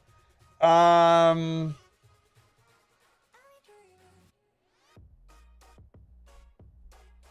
all he has to do is play a six points. Do you think he has it? Do you think he has a 6-cost card in his hand? Or do you think he has... No, he has Patriot in his hand. So he just plays Patriot and wins? Yeah, he has Patriot. Patriot will give him 2 extra here, which is not enough to win. It gives him 4 more there, which is enough to win there. But then it only gives him 1 point. Patriot. Oh, let's see. I think I win with Patriot, right? Thing? Let's see if he has that thing or not. Patriot or thing? Debris.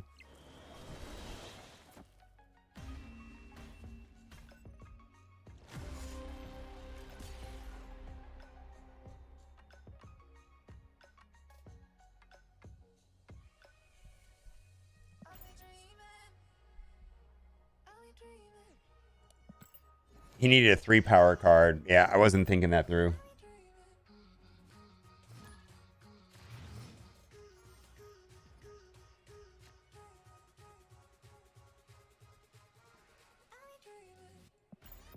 I actually hate Electra in this.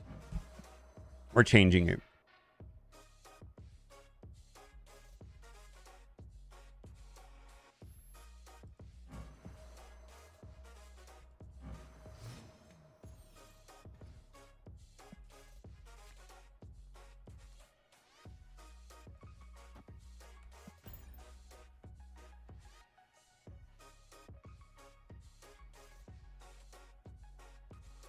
The only way to get cool negative art like your Iron Man is for gold bars? No, you have to split it a bunch.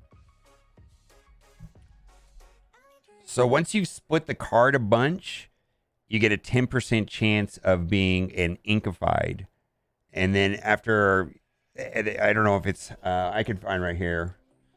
Split Marvel Snap.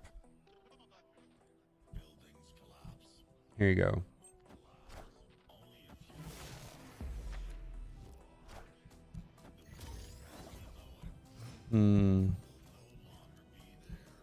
Where is it? All right, right here.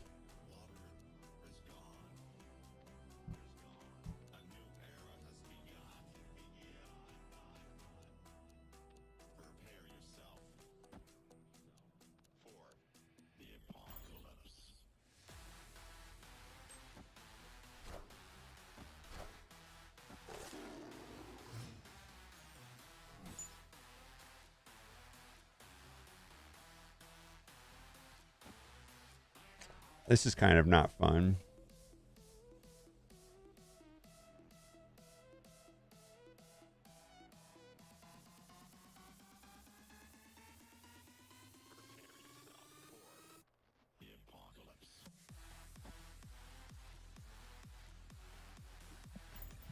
All right, yeah, so the way that the splitting works is this.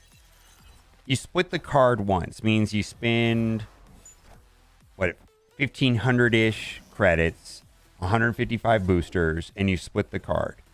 And then you have the first card is just the base card. Then you get a second card. You get the Infinity Split, right? That split has a 50% chance of having a foil background or a prism background. All right, you split it again. Same thing. You split it again. Same thing. You split it a fourth time. You then have a 10% chance of having the inkified background. You also have a chance of some reveal effects, which is some particle effects. Then you split it again. You now have a 10% chance for inkified, and then you have a 10% chance for gold. And then you also have a particle effects. Then when you go to the sixth split, you actually have not only a 10% chance for inkified or gold, but you also have a 10% chance for the Kirby, the artist, particle effect.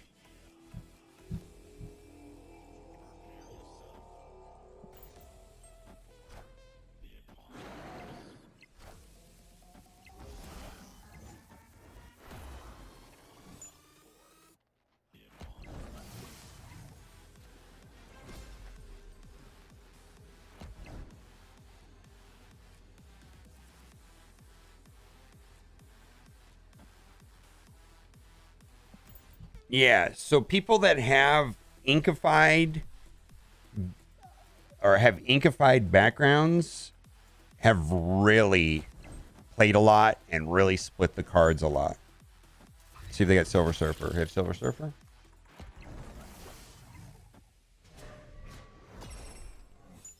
Okay.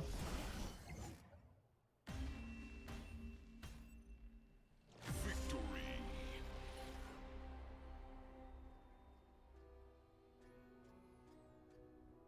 I need a scarecrow after what you did. 'Cause all of the birds know. I'm at collection level 2400, still missing 26 pull 3 cards. Am I supposed to buy them with tokens? No. Every fourth collector box should have a series 3 card in it. And so by the time you round out about 3,000, you'll be done. We're going to switch out.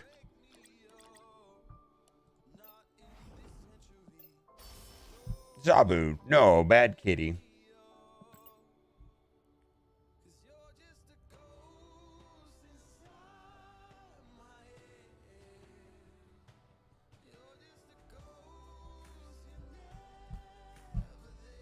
I'm going to make a quick video. I'm not going to put a gameplay in the video.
Yeah.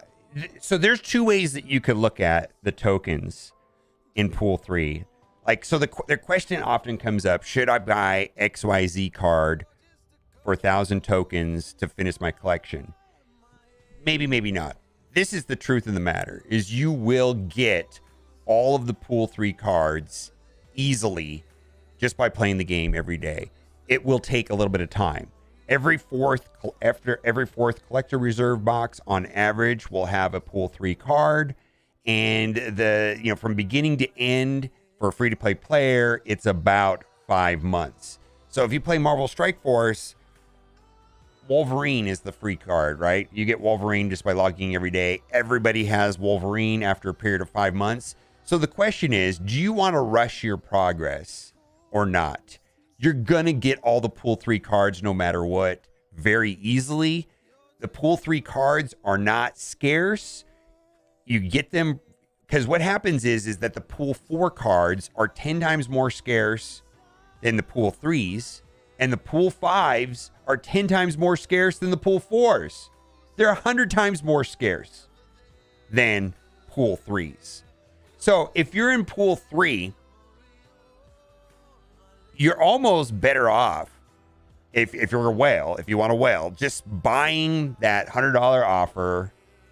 You buy the $100 offer, you'll get 1,250 credits. You're going to open 20 plus collector reserves. You're going to get 4 or 5 cards, and you're going to be one step closer to getting through pool 3. Pool 3 will end.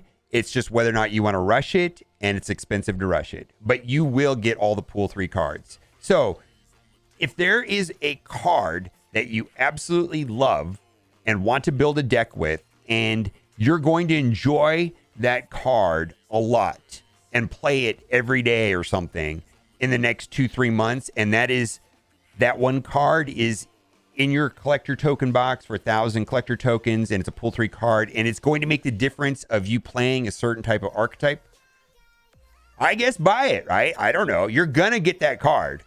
It's just you're gonna get that card really easily in the next couple of months. Do you want to wait or not is the question. I don't know if that answers your question or not.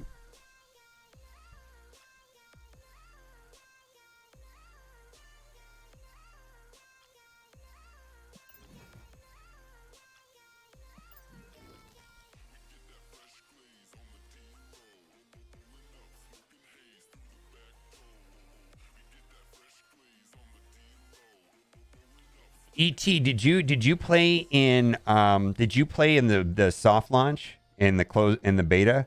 It sounds like you played in the beta because the boxes were different then. It really sounds like you played in the beta. Did you start at global? You had not? You have not?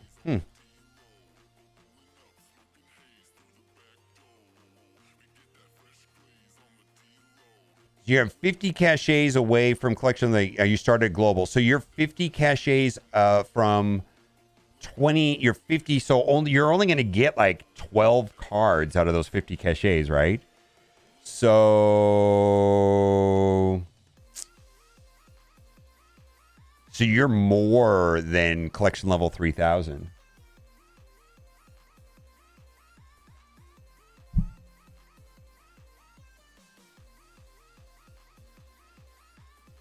Yeah, I don't know. I kind of feel like if people want to use their collector tokens on pool 3, that's fine, but you're gonna get them. It's just gonna take time. I don't think people understand that, like, when you're in pool 3, you get cards like all the time, and then it comes to a screeching halt. Once you've got all your pool 3 cards, you stop getting cards altogether. I mean, it's just really weird. Like, it's like when you're in pool 3, you're just getting cards. You know, you get one today, you get one 2 days from now, whatever. You get new cards all the time, but then it just stops and you get no more cards after you finish that.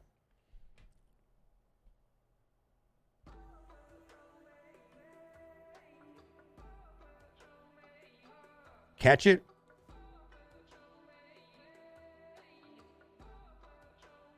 Cache? I don't know.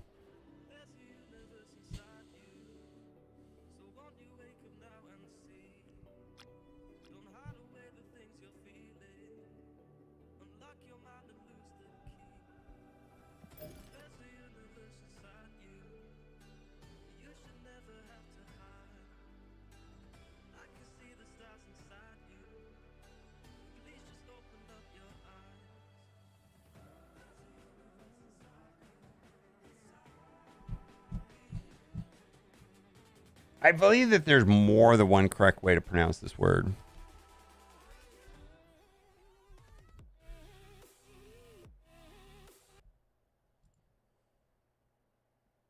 It's just cash.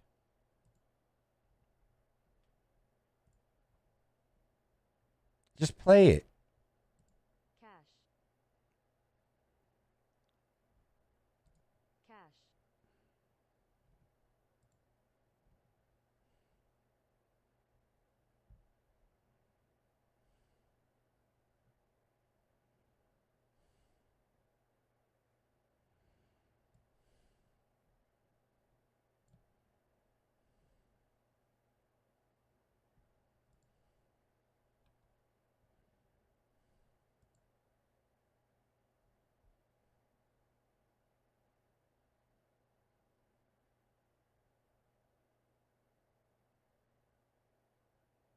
All right, cash. All right, cash.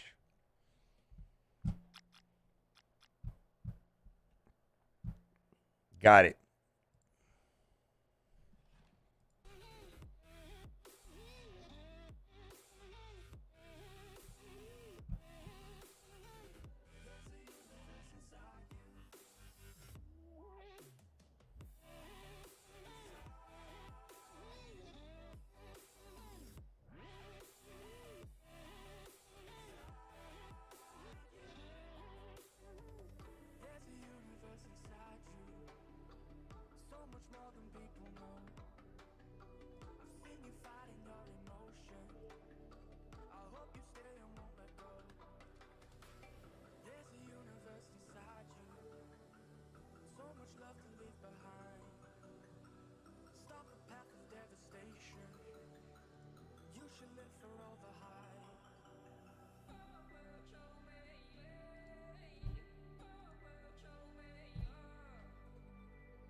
Ever since you can play it, I've been noticing it. Daredevil players are incredibly slow.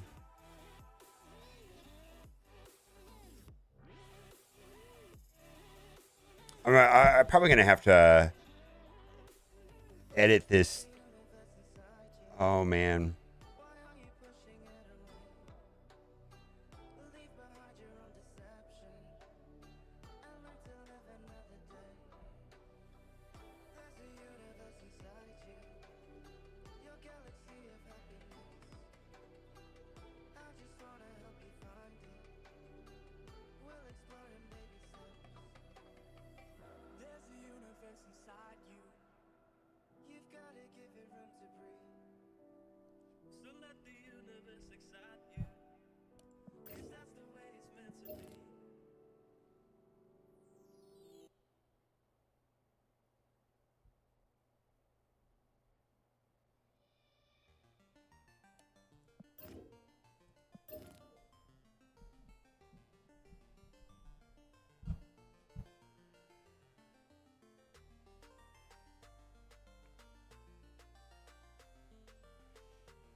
You've been playing for 3 weeks? Yeah, I think everybody that's at collection level 2000 has been playing since global launch, right?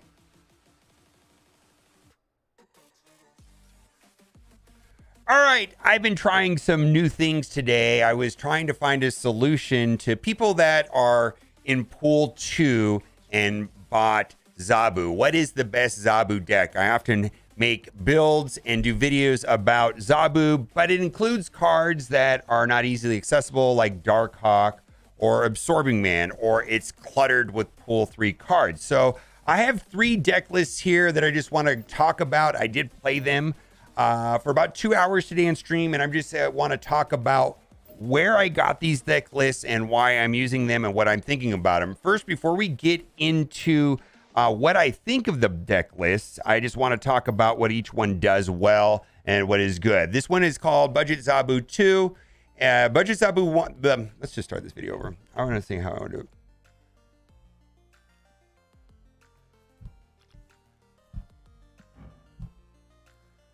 Without a doubt, Zabu is one of the most impactful cards in Marvel Strike Force. I believe it's the most played card currently, and this is a part of the $10 Battle Pass. And some people even said that it is the best card in the game right now. And I love Zabu. It helped me.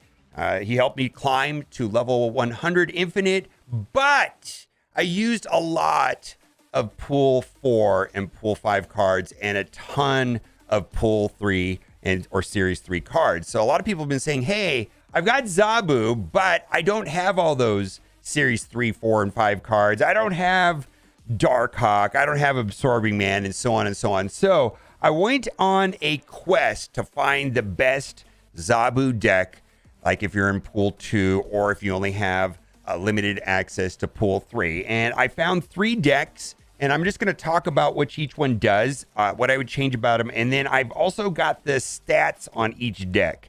So I'm going to talk about, I guess I'll go in order, and I played them for a bit, and I had mixed results. I'm playing in Infinite, playing against other streamers. I'm playing with people with full of Pool 5, high elo. And so I can't say I was like, yeah, you can climb at any, but I think if you're matchmaking is going to be based off of your collection level, your rank, and also your elo, right? And we don't know exactly what it is, but I do think that these are logical decks. Now, this is the first deck that I tried right here.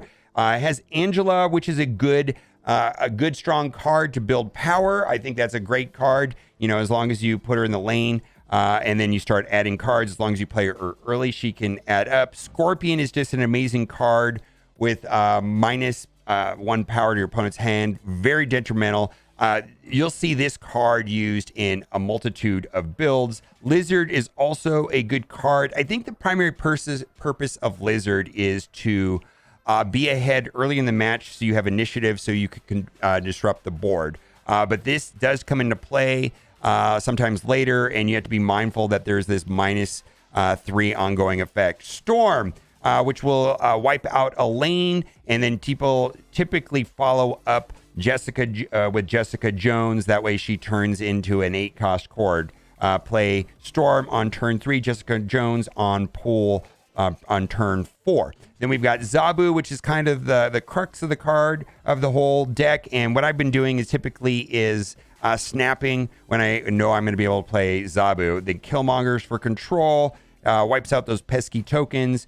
Shang-Chi's for control. Santris won me many matches. And then we've got Moon Girl, which doubles up your hand. Now, I feel like this is where the deck falls short, is here going on. It's just White Queen and America Chavez. I feel like this deck desperately needs a Devil Dinosaur. And the idea is to duplicate your hand so that you have 2 Devil Dinos and go on. So this one I liked the least. Now, I do want to look at the stats because these stats for this deck can be tracked on a website called marvelsnap.pro. I'm just going to go over there and show you the public win rate of this deck based off of 2,042 tracked matches. And it doesn't say what collection level, what elo, what rank those matches happened, but you can see that it has, above, a good win rate. I'm going to say that, anything over like 53% is good. And then it has a relatively good average cube rate. So I do like that deck. I just wish that it had a better win condition. Now, the next deck that I tried, which I just called Budget Deck Zabu 2, I liked a little bit better myself. I just had better luck with it. Sunspot, all right, great card. Sunspot is overall great card when you're not spending energy.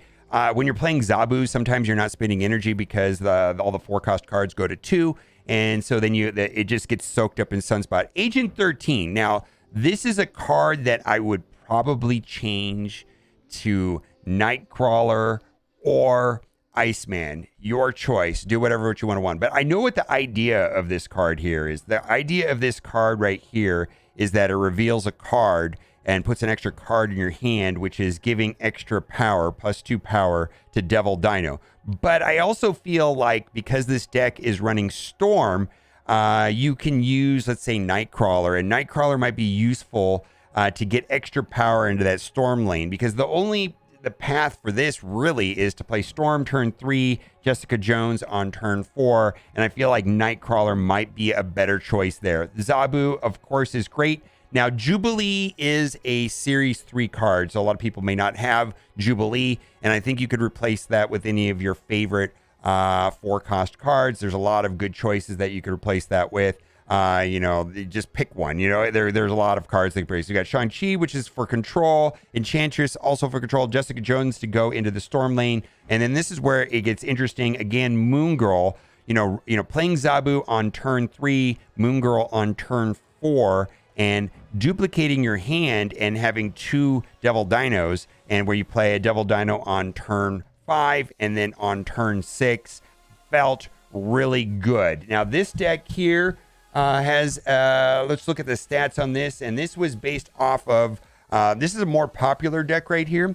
This is based off of 6,300 tracked matches. Again, positive win rate with good cubes. So I feel like this is a good deck also for climbing. Now let's get into the third deck. And the third deck is a little different because it does not have any Series 3 cards in it. It's just basically Zabu, and all of these cards are either starter cards, Series 1 or Series 2. The one card that I absolutely detested in this was Agent 13. I feel like I could replace her with Sunspot. I would have just been happy. I just did not really like the way she felt at all in this deck. But this deck list included it.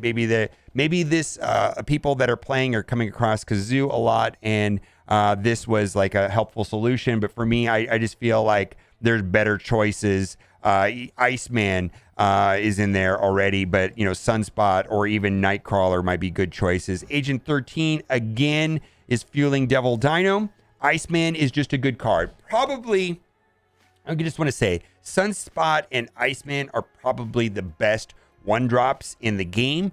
So those cards can be just used in a lot of different decks. I feel like they have a lot of use in multiple decks, all the time, without a doubt. Now, as far as 2-drops, we've got Cable. Again, this synergizes with Devil Dino. So right there, Cable is giving an extra card into your hand, which is good for getting 2 extra power. There are other 2-drops that are just considered good cards. Like if you're not liking that, some of my favorite 2-drops in the game are going to be Scorpion because of the disruption nature, and then also Lizard, I feel like, is a very good card also. So let's move on. Armor. See, this is the problem with armor, is I was finding that you have to be picky about your placement. You really want to use armor to protect your Devil Dino, but then you also need to worry about Shang-Chi and Elektra from foiling your plans with your opponent. But armor is a good utility card, a good 2-drop, and also has reasonable power for the 2 costs. Zabu, again, very good. And then we're getting into the 4-drops. Great utility. I can't tell you the number of times this guy's won the game. And then again, if you get Zabu out there and then you run Moon Girl, there's many a times where you'll have 2 of them. So that is very good. Jessica Jones, very good after just a solid 4-drop right here. A lot of people play Storm first and then they play Jessica Jones. So you have to be mindful of don't playing a card here on the following turn to get that 4 extra power. The whole combo synergizes around Moon Girl to have 2 Devil Dinosaurs ideally. And then White Queen is an amazing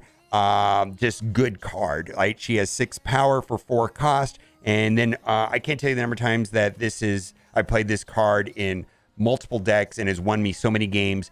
Knowing what your opponent has is very good. Or pulling a card from your opponent when you don't have a lot of cards in your hand and then being able to use that against them. And then her power to cost ratio is just amazing. And then we got Devil Dino. Now, these deck lists all have Chavez, and the idea of Chavez is that she always gets pulled on turn 6, not before. So that effectively makes your your deck size 11 cards. And so with 11 cards, you're going to have a better chances of drawing Zabu and drawing into the combo. Plus, it's just really convenient to have her guaranteed to pull on turn 6 so that you can put down the power and win the match. Let me know what you think. Do you think these decks will work for you? Again, I would tweak them around a little bit to make them work best. And then, I guess the stats on this one. Let me show you the stats, and then we'll wrap up the video. The stats on this one right here, and this was played over a smaller collection pool, only on 716 tracked matches. Lower win rate and lower cube rate. It did feel good to me. I would just like to change around this Electra. The Electra didn't really work for me. All right, let me know what you think in the comment section. And as always, thanks for watching and keep on going. Bye for now. Make your mind up. If you want it, take it. Fly away. Soaring high above the clouds. Hear the voices calling out. Oh, you are love. Crash and burn. I found myself beneath the emptiness. Make your mind up. Running more. All right. Let it go. Holding on to love. Breaking through. I feel alive. For once in my life, I'ma live by the want to be all I can. Let the Free giveaway. crash and burn.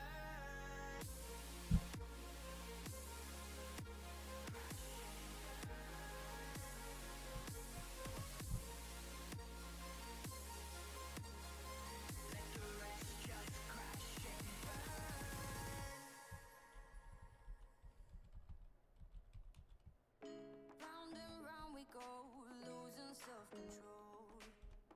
I keep telling myself, but I don't wanna let you know.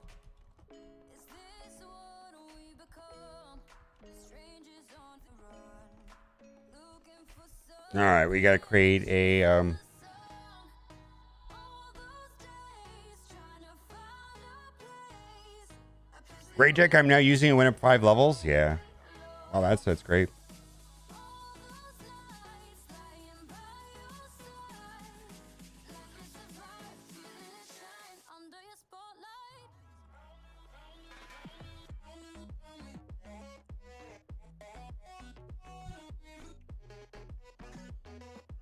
All right. Let's see here. What do I got to do? I got to think about lunch and new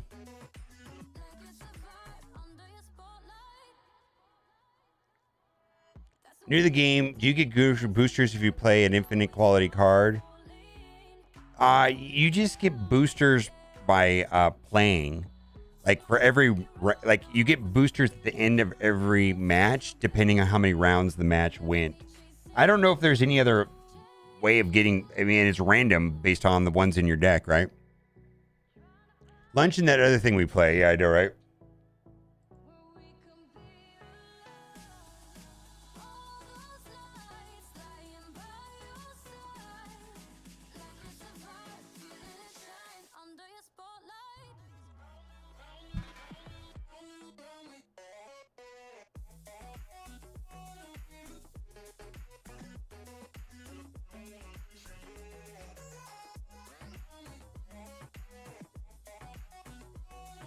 Would you swap out 13 for Iceman? Yeah, absolutely. I just don't particularly care for Agent 13. I pool 1 cards that I love are Sunspot, Nightcrawler.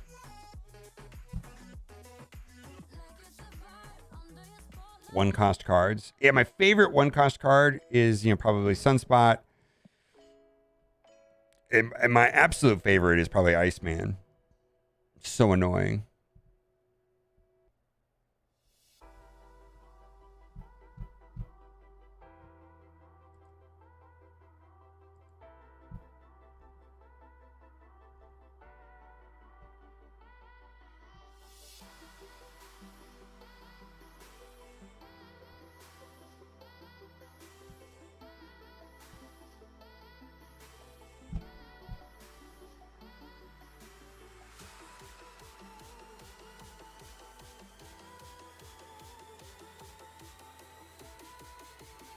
see, thumbnail.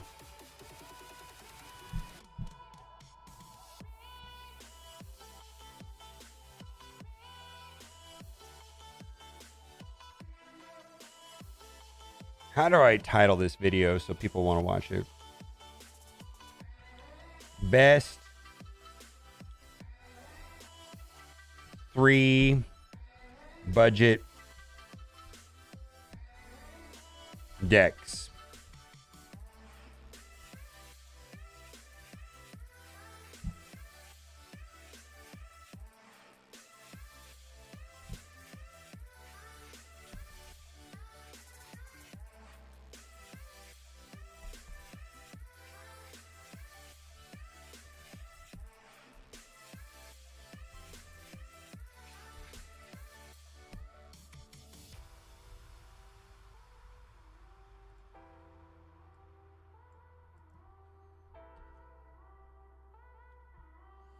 Well, I'm glad you're here.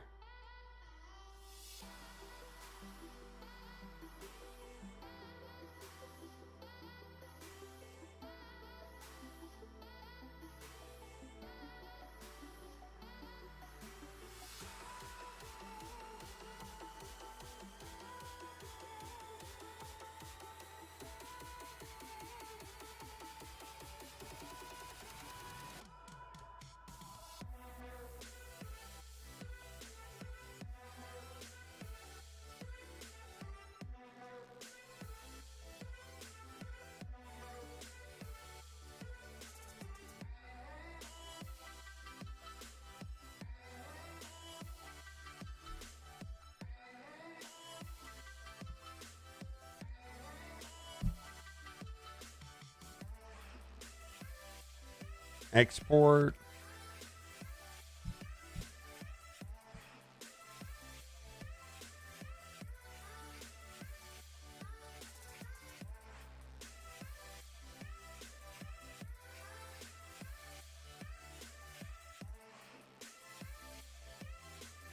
I want to save this. I want to put Zabu, budget Zabu. Because people are going to say, oh, Zabu's not a budget. You have to spend for Zabu. Which is true. And I understand people are free to play. It's just that I like the battle pass. I don't think it's a scam.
Oh, I introduced the video about being Marvel Strike Force instead of Snap. Oh.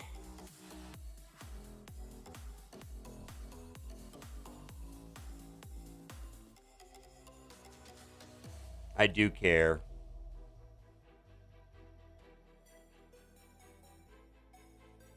All right, let's see if I can edit it. Let's see if, hopefully this doesn't crash my computer. It crashed my computer yesterday. All right. Well, shit.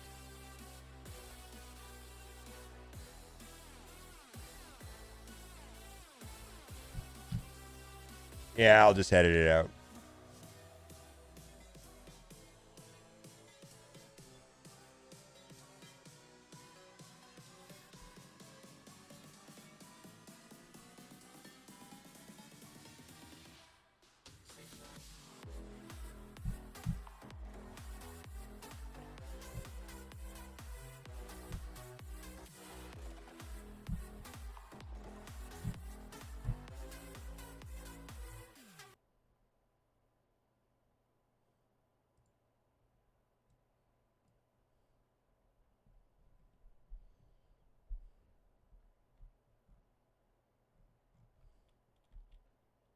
Without a doubt, Zabu's one of the most impactful cards in Marvel Strike Force. I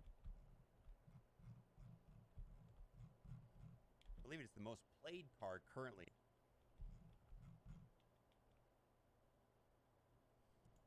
Without a doubt, Zabu's one of the most impactful cards.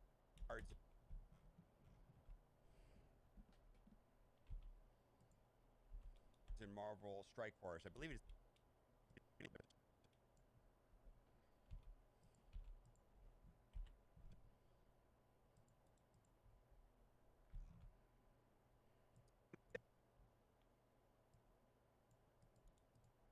Without a doubt, Zabu's one of the most impactful cards. I believe it's the most played card currently, and this is a part of the $10 Battle Pass. And some people even said that it is the best card in the game right now. And I love Zabu. It helped me.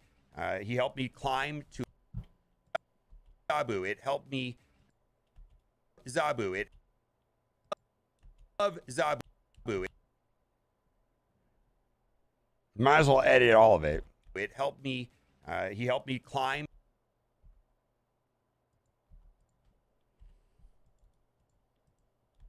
I love Zabu. He helped me climb.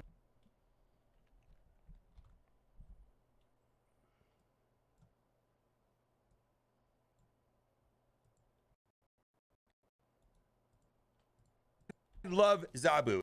He helped me climb to level 100 infinite, but I used a lot of pool 4 and pool 5 cards and a ton of pool 3 and or series 3 cards. So a lot of people have been saying, hey, I've got Zabu, but I don't have all those series 3, 4, and 5 cards. I don't have Darkhawk. I don't have Absorbing Man, and so on and so on. So I went on a quest to find the best Zabu deck, like if you're in pool 2 or if you only have limited access to pool 3. And I found 3 decks, and I'm just going to talk about what each one does, what I would change about them. And then I've also got the stats on each deck.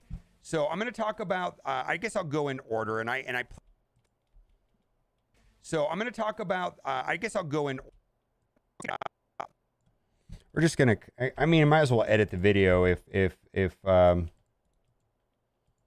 each deck. I guess I'll go in, said, right there.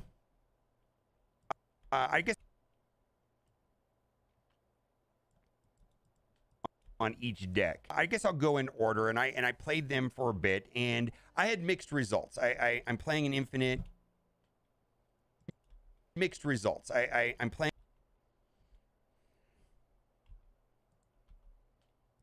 I'm.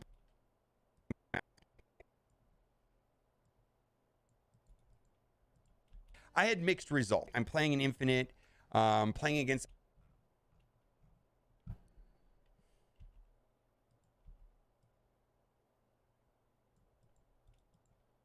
Infinite, playing against other streamers. I'm playing with people with full of pool 5, high elo, and so I can't say I was. I can't. I can't say.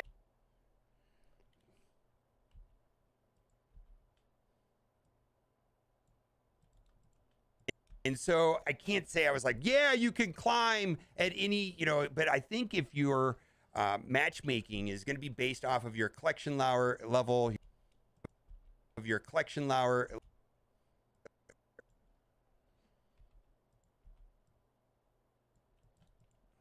based off of your collect level, your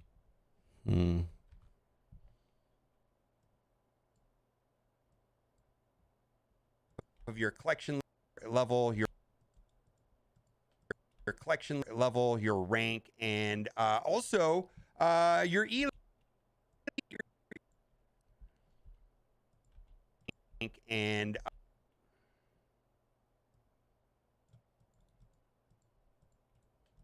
rank and elo, right? And we don't know exactly what it is.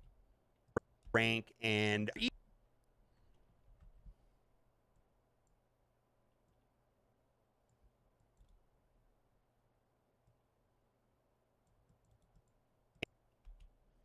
your elo, right? And we don't know exactly what it is, but I do think that these are logical decks. Now, this is the first deck that I tried right here. It has Angela, which is a good a good strong card to build power. I think that's a great card, you know, as long as you put her in the lane and then you start adding. It's a weird sentence. You know, as long as you put her in the lane and then you start adding cards, as long as you play her early, she can add up.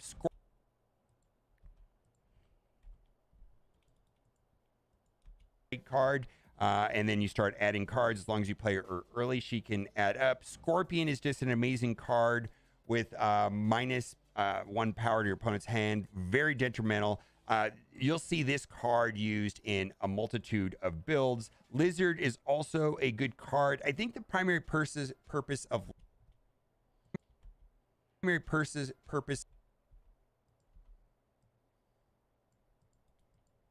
I think the primary purpose of Lizard is to be ahead early in the match so you have initiative so you can disrupt the board. But this does come into play sometimes later, and you have to be mindful that there's this minus 3 ongoing effect. Storm, which will wipe out a lane, and then people typically follow up Jessica with Jessica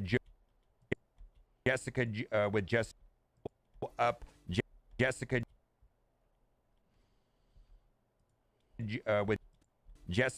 with Jessica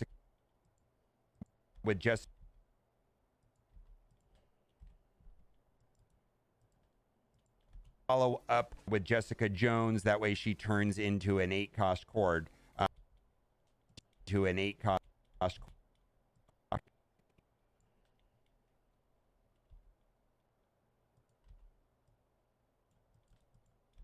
Play Storm on turn 3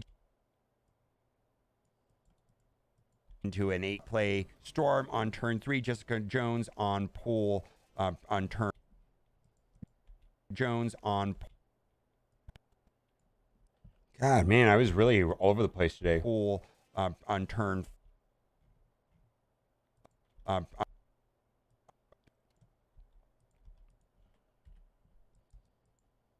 Jones on turn. Jones on turn 4. Then we've got Zabu, which is kind of the crux of the card of the whole. Crux of the card of the whole deck, and the crux of the whole deck. Crux of the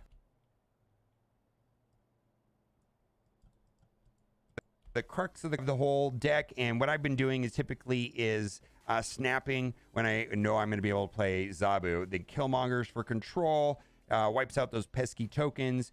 Shang-Chi's for control. Santris won me many matches, and then we've got Moon Girl, which doubles up your hand. Now, I feel like this is where the deck falls short, is here going on. It's just White Queen and America Chavez. I feel like this deck desperately needs a Devil Dinosaur.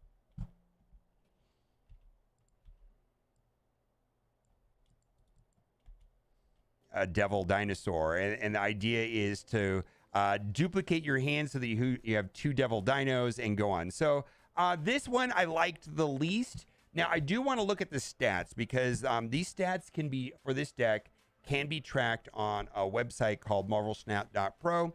I'm just going to go over there and show you the public win rate of this deck based off of 2,042 tracked matches. And it doesn't say what collection level, what elo, what rank those matches happened, but you can see that it has above a good win rate. I'm going to say that anything over like 53% is good, and then it has a relatively good average cube rate. So I do like that deck. I just wish that it had a better win condition. Now the next deck that I tried, which I just called Budget Deck Zabu 2, I liked a little bit better.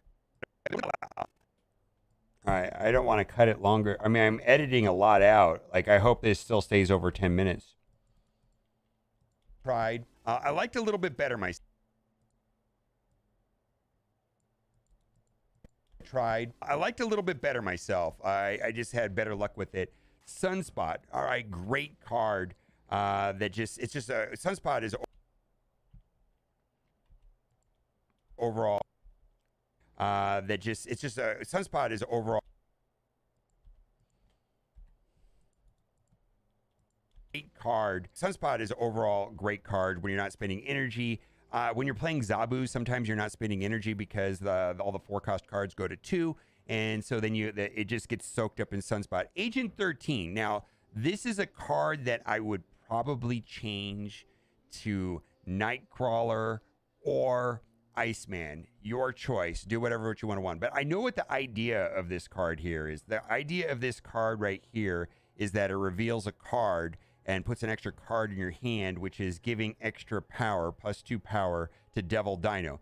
But I also feel like because this deck is running Storm, you can use, let's say, Nightcrawler, and Nightcrawler might be useful to get extra power into that Storm lane, because the path for this really is to play Storm turn 3, Jessica Jones on turn 4, and I feel like Nightcrawler might be a better choice there. Zabu, of course, is great. Now, Jubilee is a Series 3 card, so a lot of people may not have Jubilee, and I think you could replace that with any of your favorite 4-cost cards. There's a lot of good choices that you could replace that with. Just pick.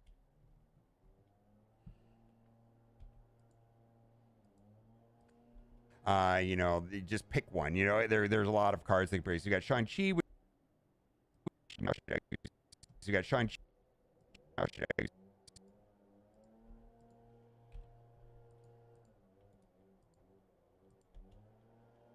You got Shang-Chi, which is for control, Enchantress also for control, Jessica Jones to go into the Storm lane, and then this is where it gets interesting. Again, Moon Girl, playing Zabu on turn 3, Moon Girl on turn 4, and duplicating your hand and having 2 Devil Dinos, and where you play a Devil Dino on turn 5 and then on turn 6, felt really good. Now this deck here has let's look at the stats on deck here.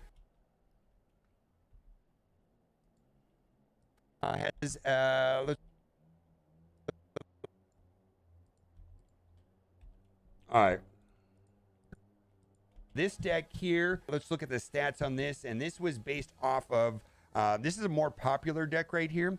This is based off of 6,300 tracked matches. Again, positive win rate with good cubes. So I feel like this is a good deck also for climbing. Now let's get into the third deck, and the third deck is a little different because it does not have any Series 3 cards in it. Basically, it's just basically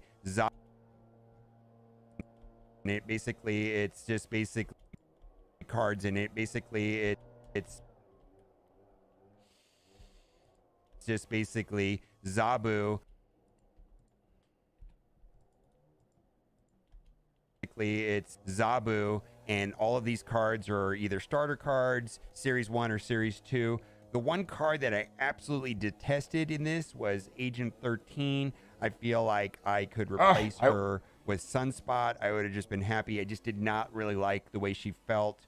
I said that wrong. The one card that I absolutely detested in this was Agent 13. Series 2. One card that I absolutely detested in this was Agent 13. I feel like I could replace her with Sunspot. I would have just been happy. I just did not really like the way she with Sunspot. How am I going to fix this? Starter cards, Series 1 or Series 2. The one card that I absolutely detested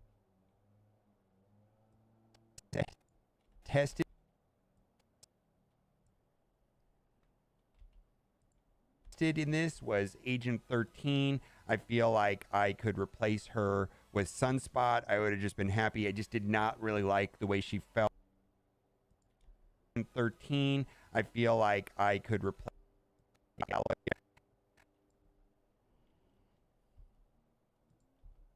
See if this makes sense. That didn't make sense, did it? Let's see if this makes sense now. Series 1 or Series 2.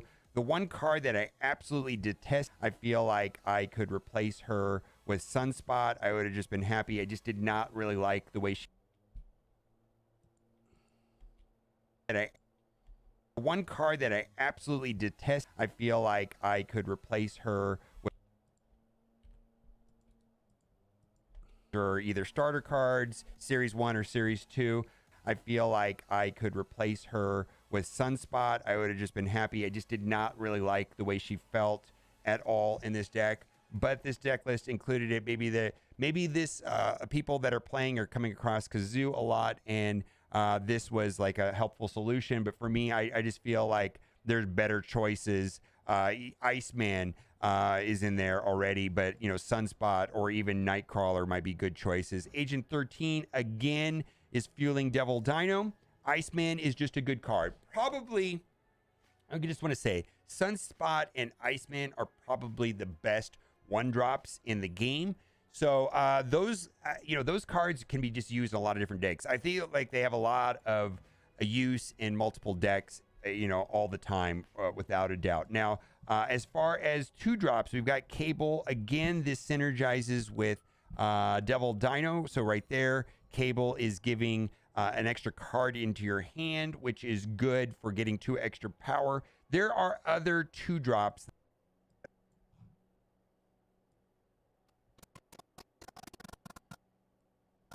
All right, I can't really edit anymore because then it'll be under 10 minutes.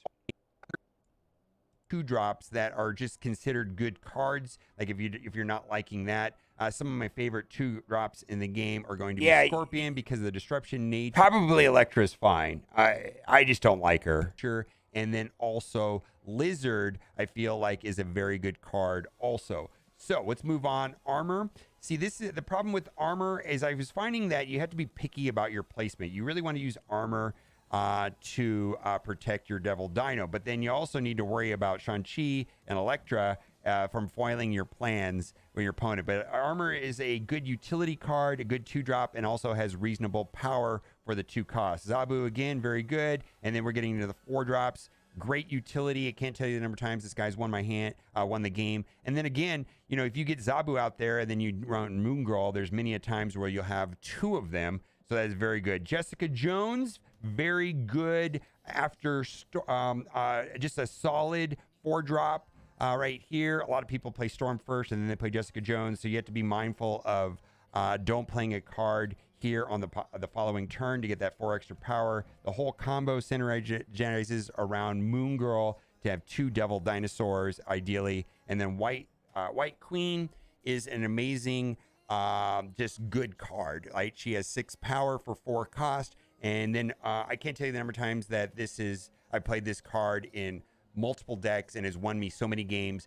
Knowing what your opponent has is very good. Or pulling a card from your opponent when you don't have a lot of cards in your hand and then being able to use that against them.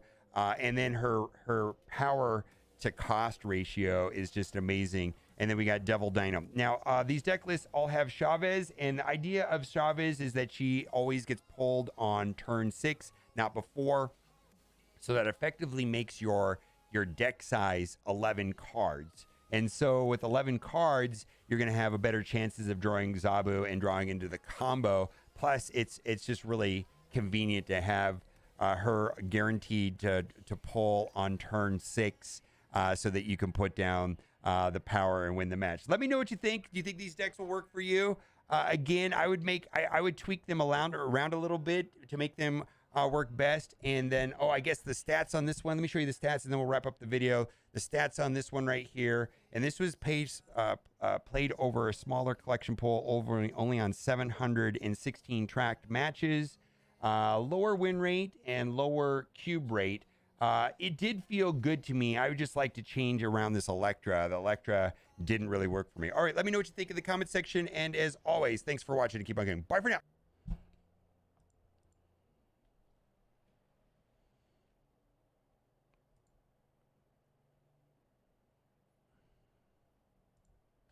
All right.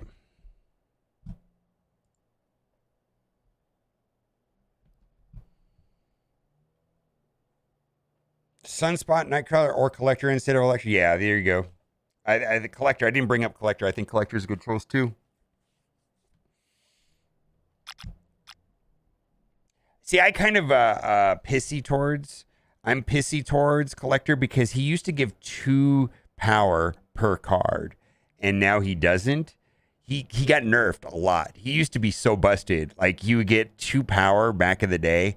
I mean, so many of these cards used to do so much more.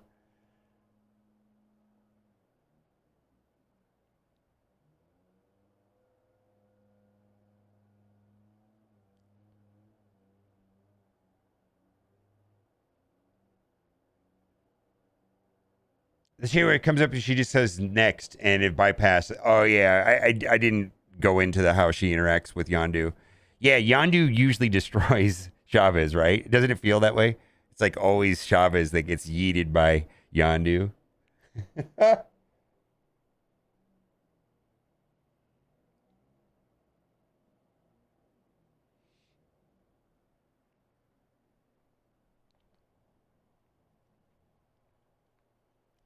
I couldn't believe how many edits I needed to make on that. Like the video was a mess. Maybe I need to start editing more of my videos.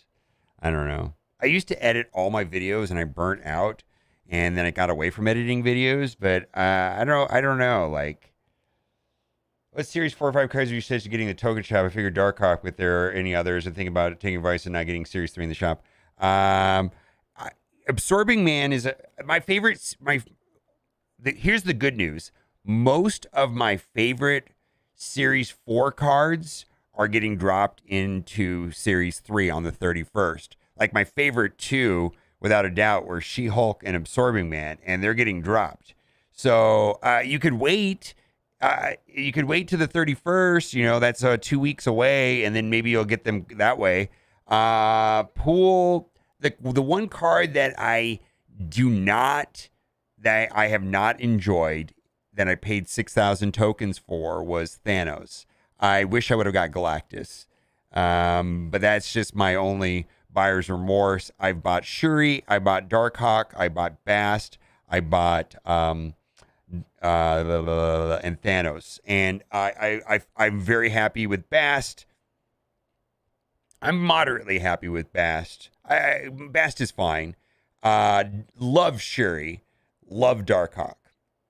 I wish I would have got Galactus instead of Thanos. Yeah.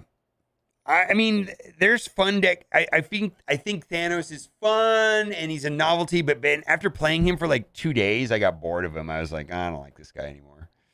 I don't like him. I just got bored very quickly of Thanos.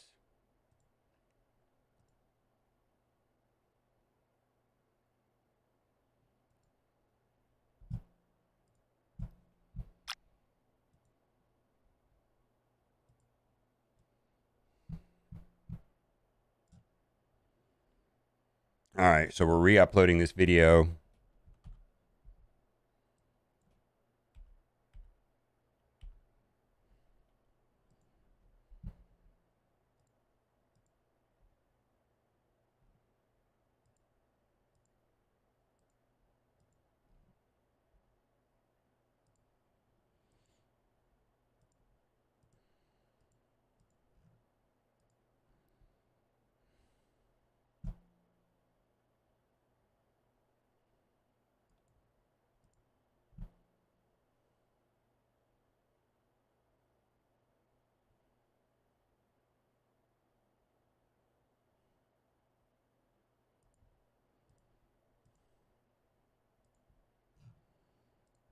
All right, I think we're gonna wrap up the stream here shortly. I mean, I didn't get everything done that I wanted to get done. What I wanted to go do was Reddit and make a video off of Reddit. I need I need food. I ran out of food and Cat left. Cat's out of town, so I'm by myself. And I don't think I have any food in the house. Or not food that I could eat quickly. Like I think I have to leave to go get like fast food or something. I don't know. Maybe I got soup. Maybe I got soup. I don't know. I'm not a very. I mean, I feel like I'm not very. I need to go to the store. I'll probably go to the store tonight, I guess.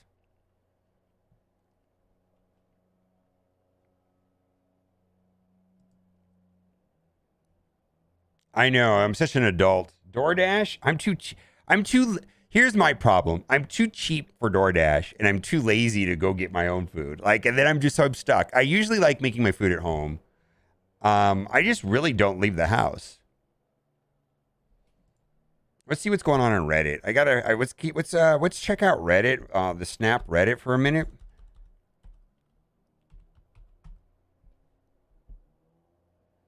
HelloFresh, yeah, we did. HelloFresh is not fast though. We did HelloFresh last night, and I think first of all, HelloFresh is delicious, but it is not fast.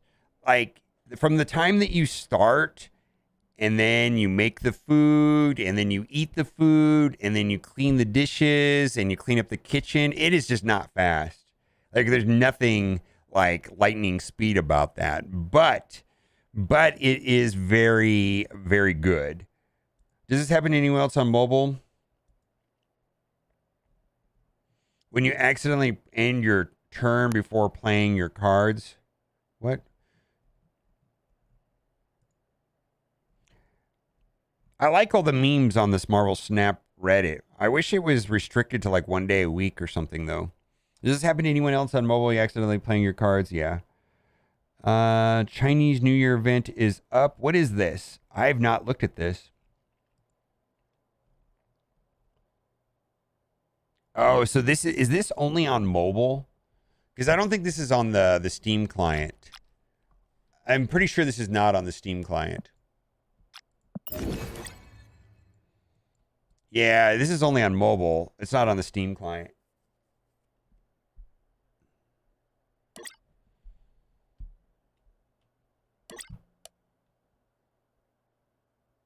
All right. Well, good. Big Venus. Nice name. I like your pig Venus. Well, that's a great name. Yeah. So this is only on only on mobile then. All right. So this is kind of like that music video event. Oh, I'm gonna take a look at it. I'll look at it later. On mobile, Marvel. Oh my God, Marvel Snap fan art. No, we're not doing that. All right, let's see here. I'm gonna click it off.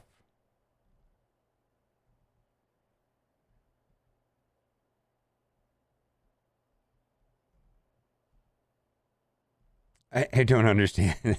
All right, we're gonna upvote this and move on. I don't get it. I'm not gonna show you because I don't know, man. It's not. All right, my first super rare. My had to be this beauty. Oh, beautiful card. How much did this guy spend on this? 1,200 tokens. So first of all, he already had Galactus, right? He already had Galactus. Then he went in and bought whatever it was right here, right? And it's super rare. Like it was at 1,200. So wait, he basically, what does that cost him? This almost cost him $15 to $20 for this. Hey man, I'm okay with that. I'll tell you why I'm okay with this.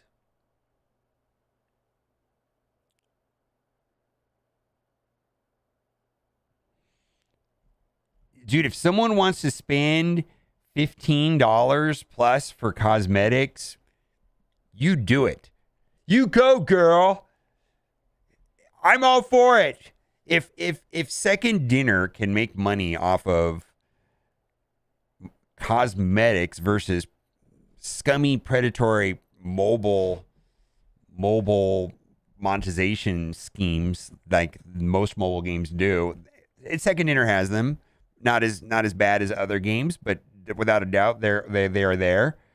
But if they can make their money off like this, I hope everybody does this.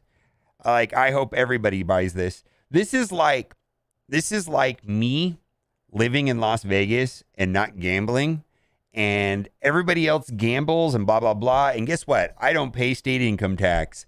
Cool.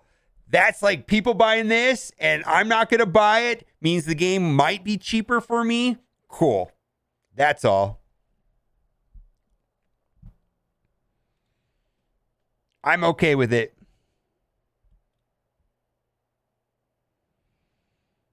Second Dinner creating a great game with the most boring events possible.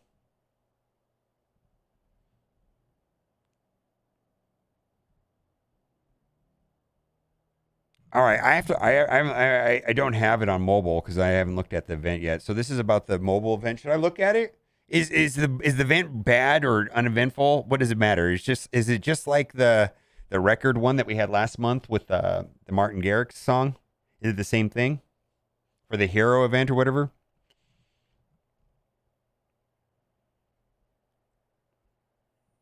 I just think they're neat. Making a strategy and elaborate deck with good synergy, picking the superheroes you like. Win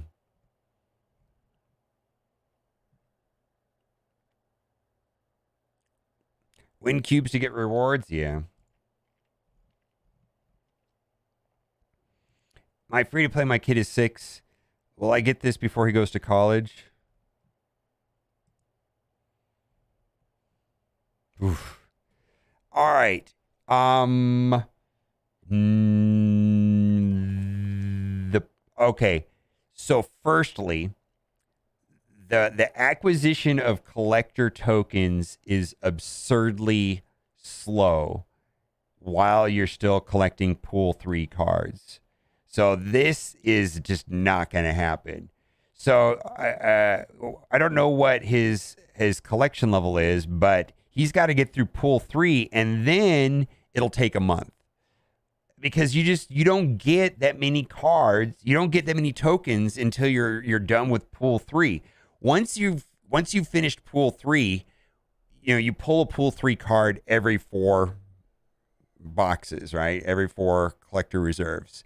Then when you there's none to collect, instead of getting a card, they give you between 200 and 600 collecting tokens, on average 400. And by doing that and playing the game and doing all the events and blah, blah, blah, in theory, you should be able to get enough collector tokens to buy one Series 5 card a month. But that does it's absurdly slow before you're finished with pool 3. Like, it's nightmarishly slow. Yeah, good luck with that, right? Is there a cap on collector tokens you can have? I've had as high as almost I think I've had 18,000 myself personally. I don't know. I don't think there is a cap. Not that I know of. I've got 6,100 right now. It doesn't say.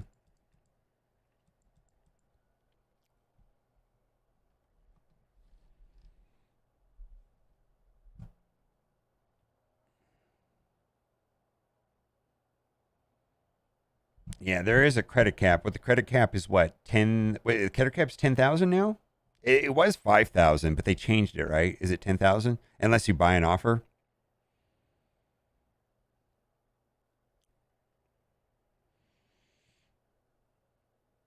I think there is a credit cap. Yeah, isn't there a credit cap of 10,000?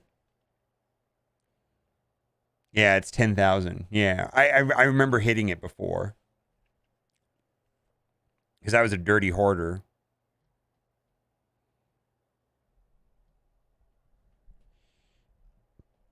I love the pixel variants if they were animated like this. I hate pixel variants. Just bought from the collector token shot. Thoughts on this guy? How do you play him? I have Zabu Moon Girl maybe combo with Absorbing Man. Absorbing Man. Yeah, oh my god, he just does so much stuff. My favorite thing to clone or to copy with Absorbing Man is Spider-Man. You can also copy Silver Surfer. I think those are my two favorite. What do you guys like the best with Absorbing? You can copy Shang-Chi, you can copy Arrow, you can copy Odin, you can copy Leader. You could do so much stuff with this card. This is actually just like one of the best utility cards. It does like 19,000 possible things. Like, it's kind of like Mystique. It's basically, the on-reveal version of Mystique, right?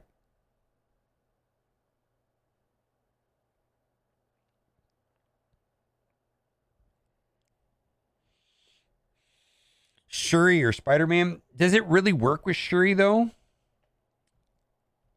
I played this card with Shuri and it didn't really work the way I wanted it to. Basically, I played him and then the doesn't Shuri buff him to 6 and then he buffs the next card?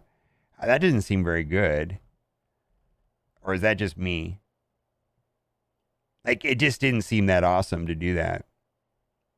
I don't think this interacts well. Am I right on that? I don't remember this interacting well with Shuri at all.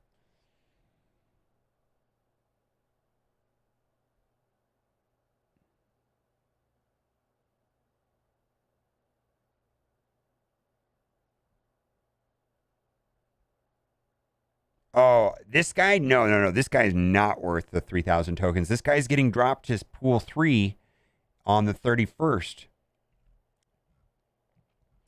Yeah, this guy's getting dropped. No, I'm not saying that. Let's see comment. You can combo with the reveals, Jubilee, Brood, Silver Surfer, Ironheart. Yeah, Brood's great. He does not work with Wong. No, Mystique works with Wong.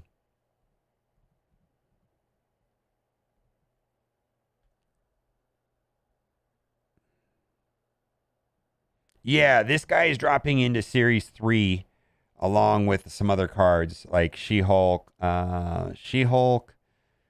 Absorbing Man, Luke Cage, and Titania, I think. Maybe somebody else. I can't remember, but I think it's those cards. Yeah,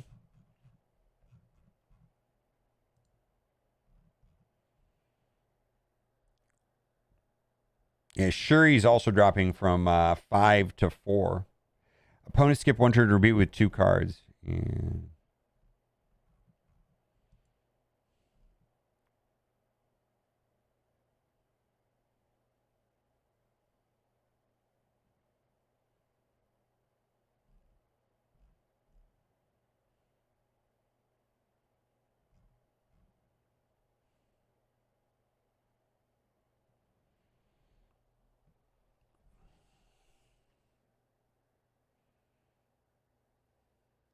You have a video of who's actually worth buying from the token stock?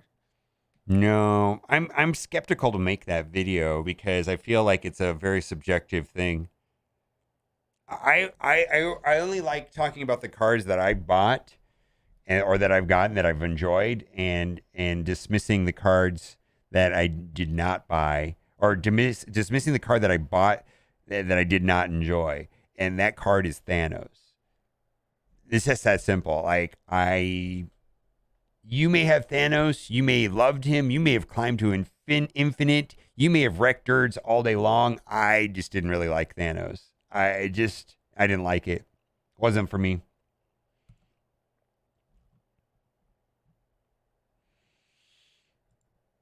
Is that all pathetic art by me?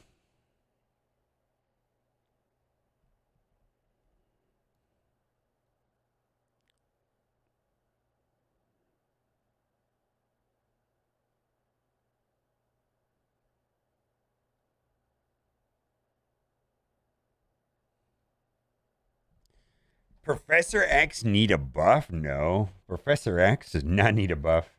I don't think anybody's ever said that. I think you're the first person that's ever said that in the history of Marvel Snap.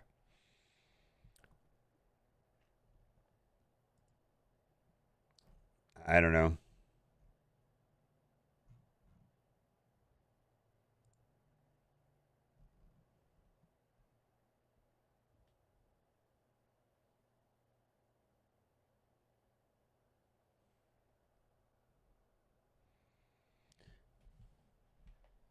My opinion on Spider-Man versus Professor X says Professor Needlebugs, they seem to be the same.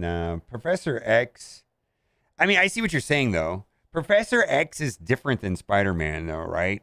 Like, um, you can't add cards to the location. You can still add cards to the location with Spider-Man. It's a little different. They also can't be destroyed. You can add power to them, but you can't add cards to the location. Magic needs to have the cost less or more power. Do they nerf Magic quite a bit? She was broken when you could play her on turn 6, but on turn 5, not necessarily as impactful.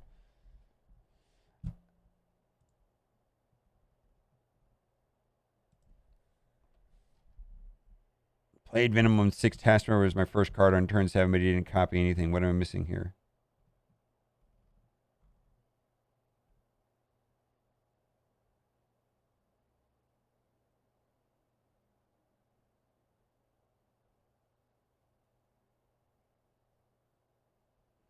Yeah, this happened to me.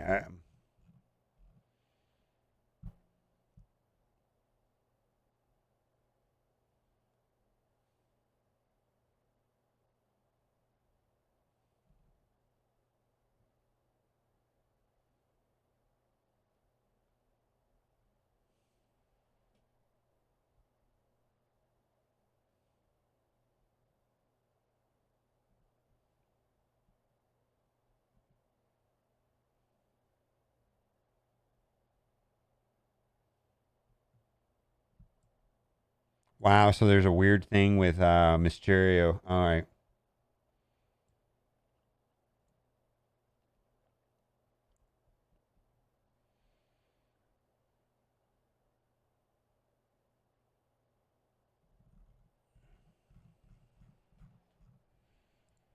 All right.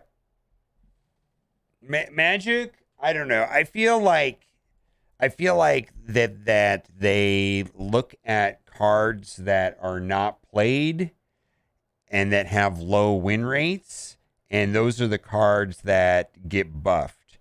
Magic gets played. You know what I'm talking about? I feel like they buff cards that are just people are ignoring.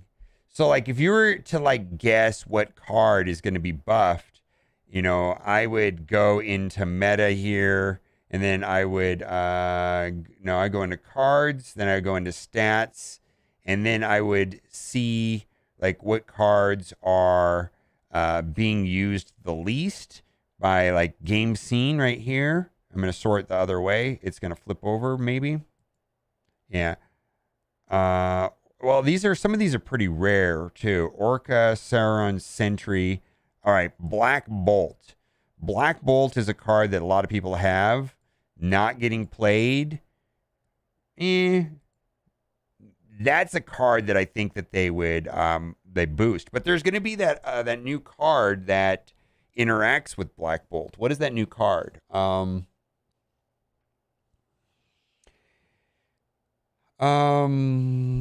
It's the card that costs 1 if you and it's like a 1 cost card that has 7 power. It's normally like a 5/7 stature, yeah. So maybe they're not going to do anything with Black Bolt until stature comes out, because stature is going to make Black Bolt maybe playable, right? So Quake is another card. On reveal, if this is at the middle location, swap the positions of each location. So that's like a card that is not being played at all, or very rarely. That I wouldn't be surprised if they like, okay, Quake is now a 2/4.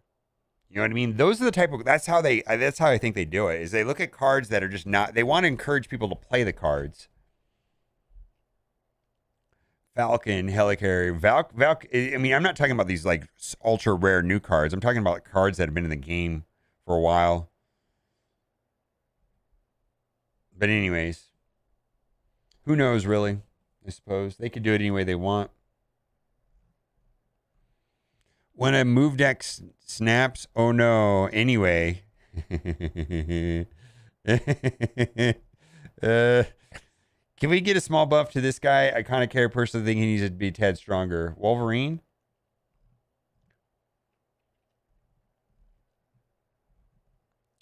Yeah, Wolverine's kind of sad. How would you make Wolverine better, though?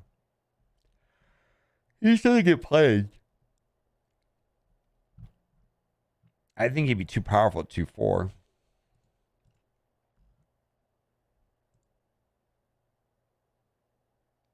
The state of Marvel Snap in 2023. Super quick card battles, super slow progression, PC gamer.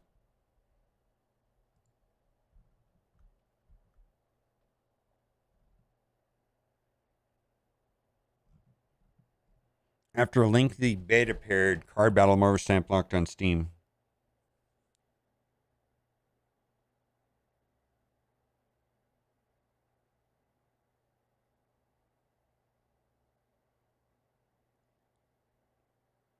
stature you. Is negative as effective without Psylocke? I have mixed feelings about Psylocke.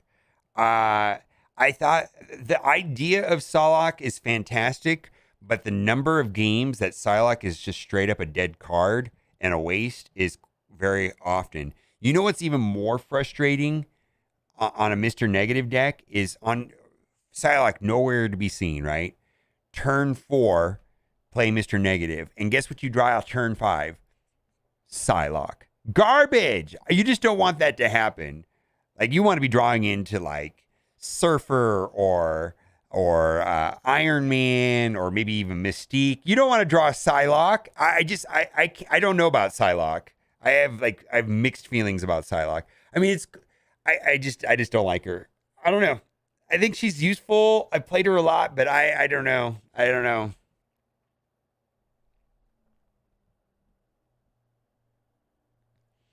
Yeah, no, the idea is played on turn 2 Psylocke, turn 3 Mr. Negative.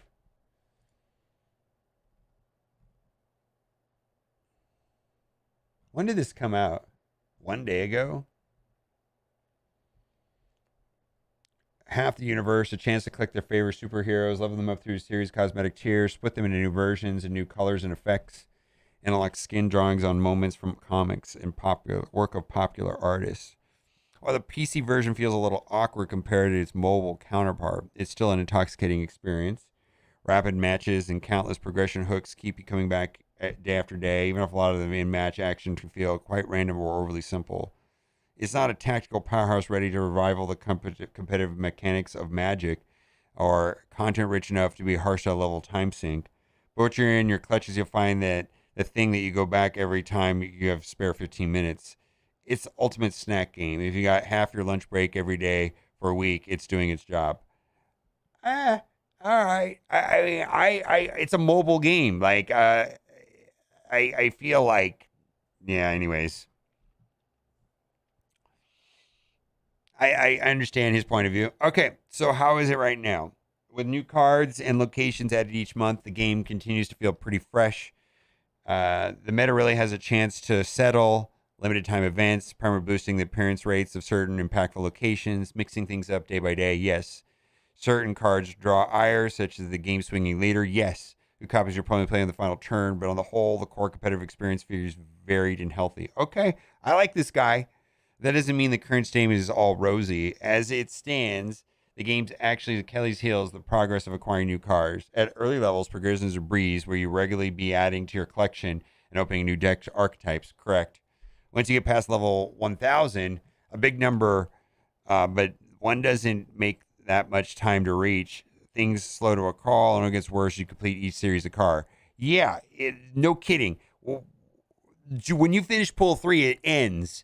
Like, pool 3, I feel like is pretty good. Like, it's not as fast as it was when you started playing the game, but it's not like once you finish pool 3, progression ends. It like stops. New cards introduced in the game start in series 4 or 5. Going forward, they're all going to be 5. The highest rarest tiers, which functionally means only dedicated players, those have been regularly advancing since beta started, have any chance of getting them. And even for them, it can be a month-long grind or more. A recent edition of Token Shop, where you buy Signature, has failed to help because the token are incredibly rare and slow to earn too. Until you finish pool 3, yeah, you're not getting any. You're not getting any tokens if you're in pool 3, like little to none. When you finish pool 3, it goes up by 500%. You're getting a lot more, but you're only going to get enough for one pool 5 a month, which is weak. Or you can get 2 series 4 a month, which is still pretty weak. If you want to have everything now, you're going to have to spend a lot of money. This game will be very expensive for the person that thinks that they have the right to own every card and to get every card when it comes out. You're going to spend a ton of money. You're going to spend $400 or $500 a month. It's just that simple. That's the way the game is designed. If you're okay with having 98% of the cards and waiting for them like 2 to 4 months to drop down, this is not going to be a thing at all. It's just not going to be a thing. If you're okay with having like 98% of the cards but not the newest card that just came out. You're going to have to wait 4 months for that card. Anyways, let's keep going. Are players happy? They are not. Throttle progression, the failure updates to successfully address it, huge point of contention. It makes an incredible grind. The odd thing is not one that you can even really buy your way out of. That's true. Indulging in microtransactions barely moves the needle because you usually can't buy codes or cards or tokens directly, and there's no such thing as a card pack. Even large investments are likely to return junk in the higher value cards you're after. To put things in perspective, a brute force the system to get a complete collection cost YouTuber Regis Kilbin $2,700. Yes, he has every card except for Sentry. He has every. Yeah, he basically had. The day before Siren came out, Regis could have had every card in the game. He just didn't want to buy Sentry, so he didn't buy Sentry. He bought Siren the next day. The result of the situation worse more than pay to win. It's a card game where new cards introduced each month are completely unattainable for almost everyone. Eventually, they're filtered down to a lower, more accessible series, but only months later, after time in the spotlight has long passed. This is accurate. That's not a recipe for a happy community. It's impossible to get excited about new cards. You're not going to get. This is 100% accurate. Yeah, this is accurate. So every new reveal is met with the grumbles instead of theory crafting. Players spend more time discussing optional purchases and bemoaning bad pulls than doing a game strategy. There's a growing distrust in developers. Face the game being so particularly target for unhappy posters. So if you want to get every card, like this guy right here, Regis Kilbin, you need to be spending $100 on gold and buying credits every single day and refreshing the missions every single day to build up the tokens needed to buy these cards when they come out, or else you're not going to get them. It's just that simple. You have to buy everything. You buy everything, you'll get everything. You spend $2,700, $400 or $500 a month. That's the way it's designed. It's absolutely designed that way. And I think this is a complaint against mobile games. Absolutely, like mobile games are expensive, and I personally feel that while Marvel Snap is expensive, it is way less expensive than Diablo Immortal. Diablo Immortal. Do you have $100,000 laying around? Give it to us. You might almost get everything, but maybe not. Marvel Strike Force, give us $10,000 a month. Okay, Galaxy of Heroes, give us $10,000 a month. Dude, you can't even spend $400 or $500 on Marvel Snap. If you wanted to spend $10,000 Marvel Snap, they will not take your money. No, thank you. We don't want it. We will only take $400 or $500 a month from you. That's the way the game is. Is that a good thing or a bad thing? That's up to you. But that is very, very different than all the mobile games that I've seen come out, like Raid Shadow Legends, Diablo Immortal, Marvel Strike Force, Galaxy of Heroes. It's just very different. All right. Further compounding the problem is a divide between the players who have played in beta and those who didn't have and have not. So Marvel Snap, with progression for that period retained.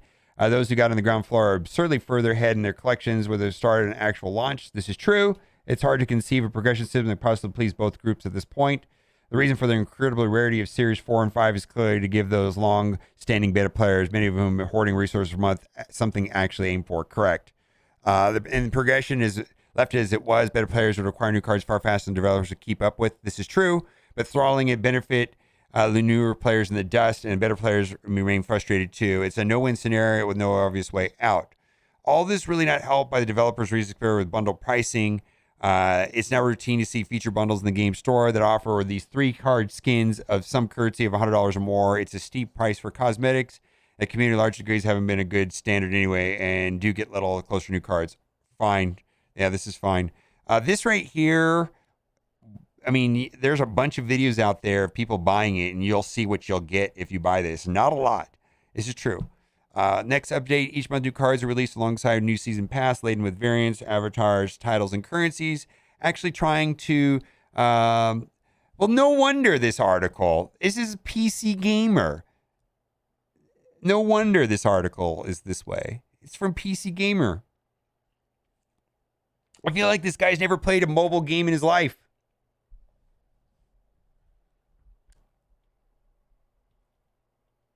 All right. Anyways, Each month, new cards are released alongside a new pass laden with variants, advertised titles, and currencies, usually trying to the latest MCU release. February season pass, which should launch on the first of the month, is themed around Ant-Man and the Wasp. Quantum Mania film. It'll introduce MODOK to the game, an interesting card that discards your entire head when played, potentially making a dramatic combo piece in certain discard decks. Also, mix in the new variants for Ant-Man and Wasp themselves. Developers saying it was promised to continue to look at possible updates to progression and heartening, at least to say aware of the problems. They actually, what Second Dinner specifically said was that they were looking into ways to allowing players that are newer to have better interaction with Pool 4 and 5. I don't think they care about people that are, they didn't seem to feel that there are any problems with the current system based on people that are already done with Pool 3. Like, that's the way it was worded. It was worded in a very specific way. But as it stands, there's no clear information on what they plan to do. The approach has felt floundering. The team has a lot of work to do to earn back the community's confidence. I'd like to see them figure it out. But if someone dips in every day, I fear the game's magic is the serious danger of drying up. All right.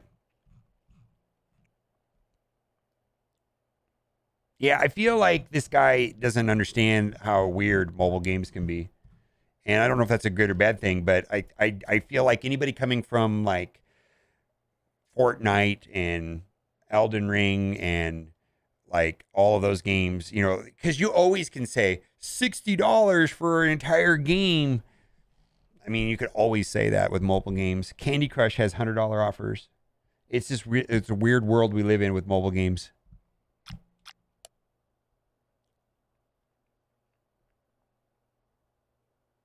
I did buy the pack and it was okay with it. Was it a great value? No. I just started in Pool 3 and it did give me enough cards to give me some viable decks to play a lot faster. Yeah, and you'll finish Pool 3 faster because of that pack.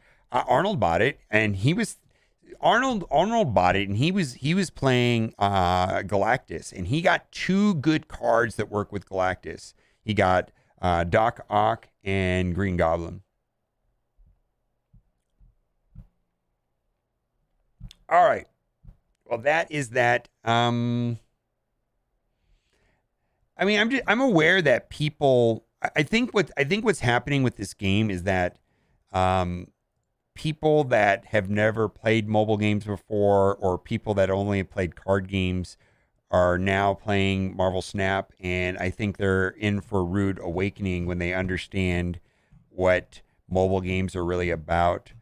And my feeling towards that is like, listen, if you want every card the day it comes out, it's going to be really expensive. If you want to get a large percentage of the cards in the game, maybe like 95+% of the cards in the game, and you're going to have to wait 4 months or so to get the latest hotness, you're going to have a very cheap experience in this game if you understand that. Like, it's not going to be expensive. Because they're basically restricting players to get one Pool 5 card a month with the way the system is set up if you're not spending money. And so the second way that you can get a second Pool 5 card is by the Battle Pass. So if you buy the Battle Pass, you're going to get that card, and then you're going to get enough tokens to buy another card. And if you want more than that, it's going to be very expensive. It's really... It doesn't feel like... I feel like people like are expecting that they should have everything. I mean, if you play Magic the Gathering, like the actual collecting card game, right? And how much does it cost if you want to buy a new series comes out, and you have this idea that you should be able to get every card and not have to trade them and not have to buy them, but only buy boxes? How much does it cost for you to get every card in a box of Magic the Gathering? It's not cheap. It's just not cheap. If you on day one want to have every single card on a new collection of Magic the Gathering, how many boxes you're going to have to open to get that to happen? A lot. It's a lot of money. It's the same. They're doing the same thing with this game. They're doing the same thing with this game. It's really not that much different. Magic Arena is pretty expensive. Every 3 months, I spend $100 to get a box set, a new set, and I still usually didn't have a full set for about 3 months. Yeah, yeah, yeah. I don't know. I think. I don't know. Maybe. Do you think I'm warped on this because I've been playing mobile titles for so long, and I wonder if I'm just warped because of that. Where, like, I find this game refreshing. I find it absolutely refreshing.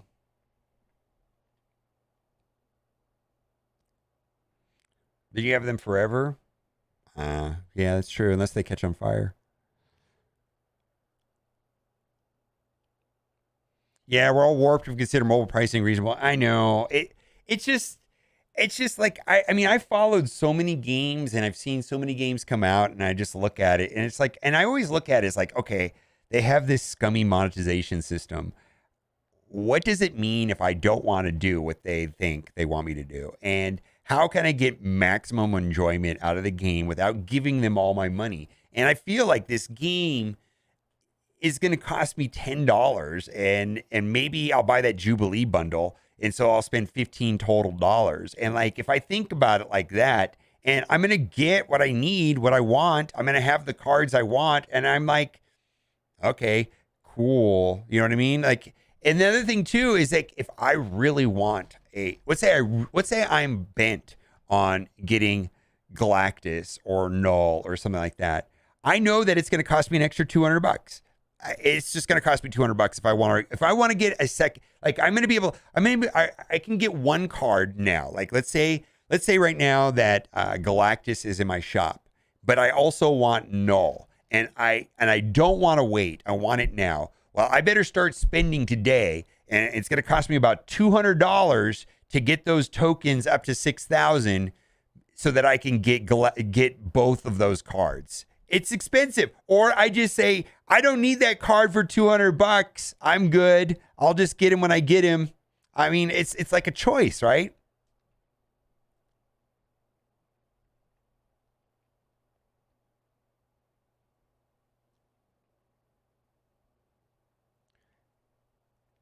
Yes, I agree with you, Kevin Brown. I totally understand that. This is way better than other mobile games, the diamond of mobile games. Yes, you're 1,000% correct. I know I'm messed in the head because of this. I have to be. Let's say you want to max out US Agent Marvel Striker was 300 at least, maybe 700. I don't know. Maybe my brain is mush. Maybe spending in mobile games has been normalized in my brain or something. I don't know. I just the way I look at it is like I know what it's going to cost if I want to get cards, like multiple versions of cards, and this is classic mobile game mentality. They create artificial scarcity. They create fear of missing out. They sell you a very convoluted, expensive way of achieving whatever problem that you're experiencing. They create a problem, and they sell you a solution, and the cost and the true cost is usually concealed. But people have done the math. It's $200. It's $200. $200 for a Series 5 card. More than $200. That's what it costs. You're going to get one. If you want a second one, get ready to spend another $200. Yeah, I mean, you can buy one for $10 and you can get one for free. But if you want that third one, $200. And if you want the fourth one, boy, you're gonna have a hard time. But give us another $200. Maybe you'll get it. Maybe you won't. It's so expensive. If you think that you should be able to get all of the Series 5 cards that are coming to the game, you're gonna be spending. You have to max spend.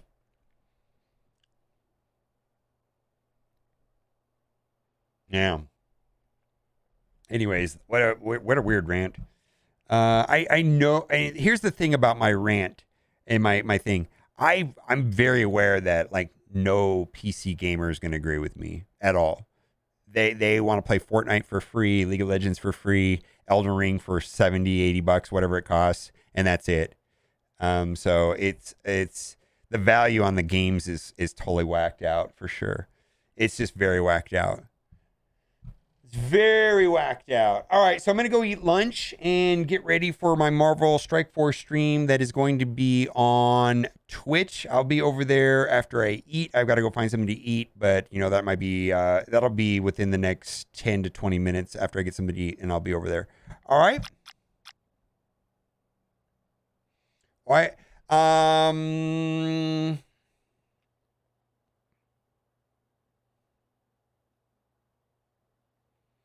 War Scourge. I already did my War Scourge. I already did it. I'm done with it. I did it yesterday. We're gonna give a blog post. All right. Yeah, I don't know why I'm not streaming on Twitch. I mean, I do know the answer, but it's a long question. I don't know, man. If I want to see if I can make it on YouTube or if not, and I may end up having to go to Twitch. I'm not really sure, but it is what it is. All right. See you guys in a little bit. Bye for now.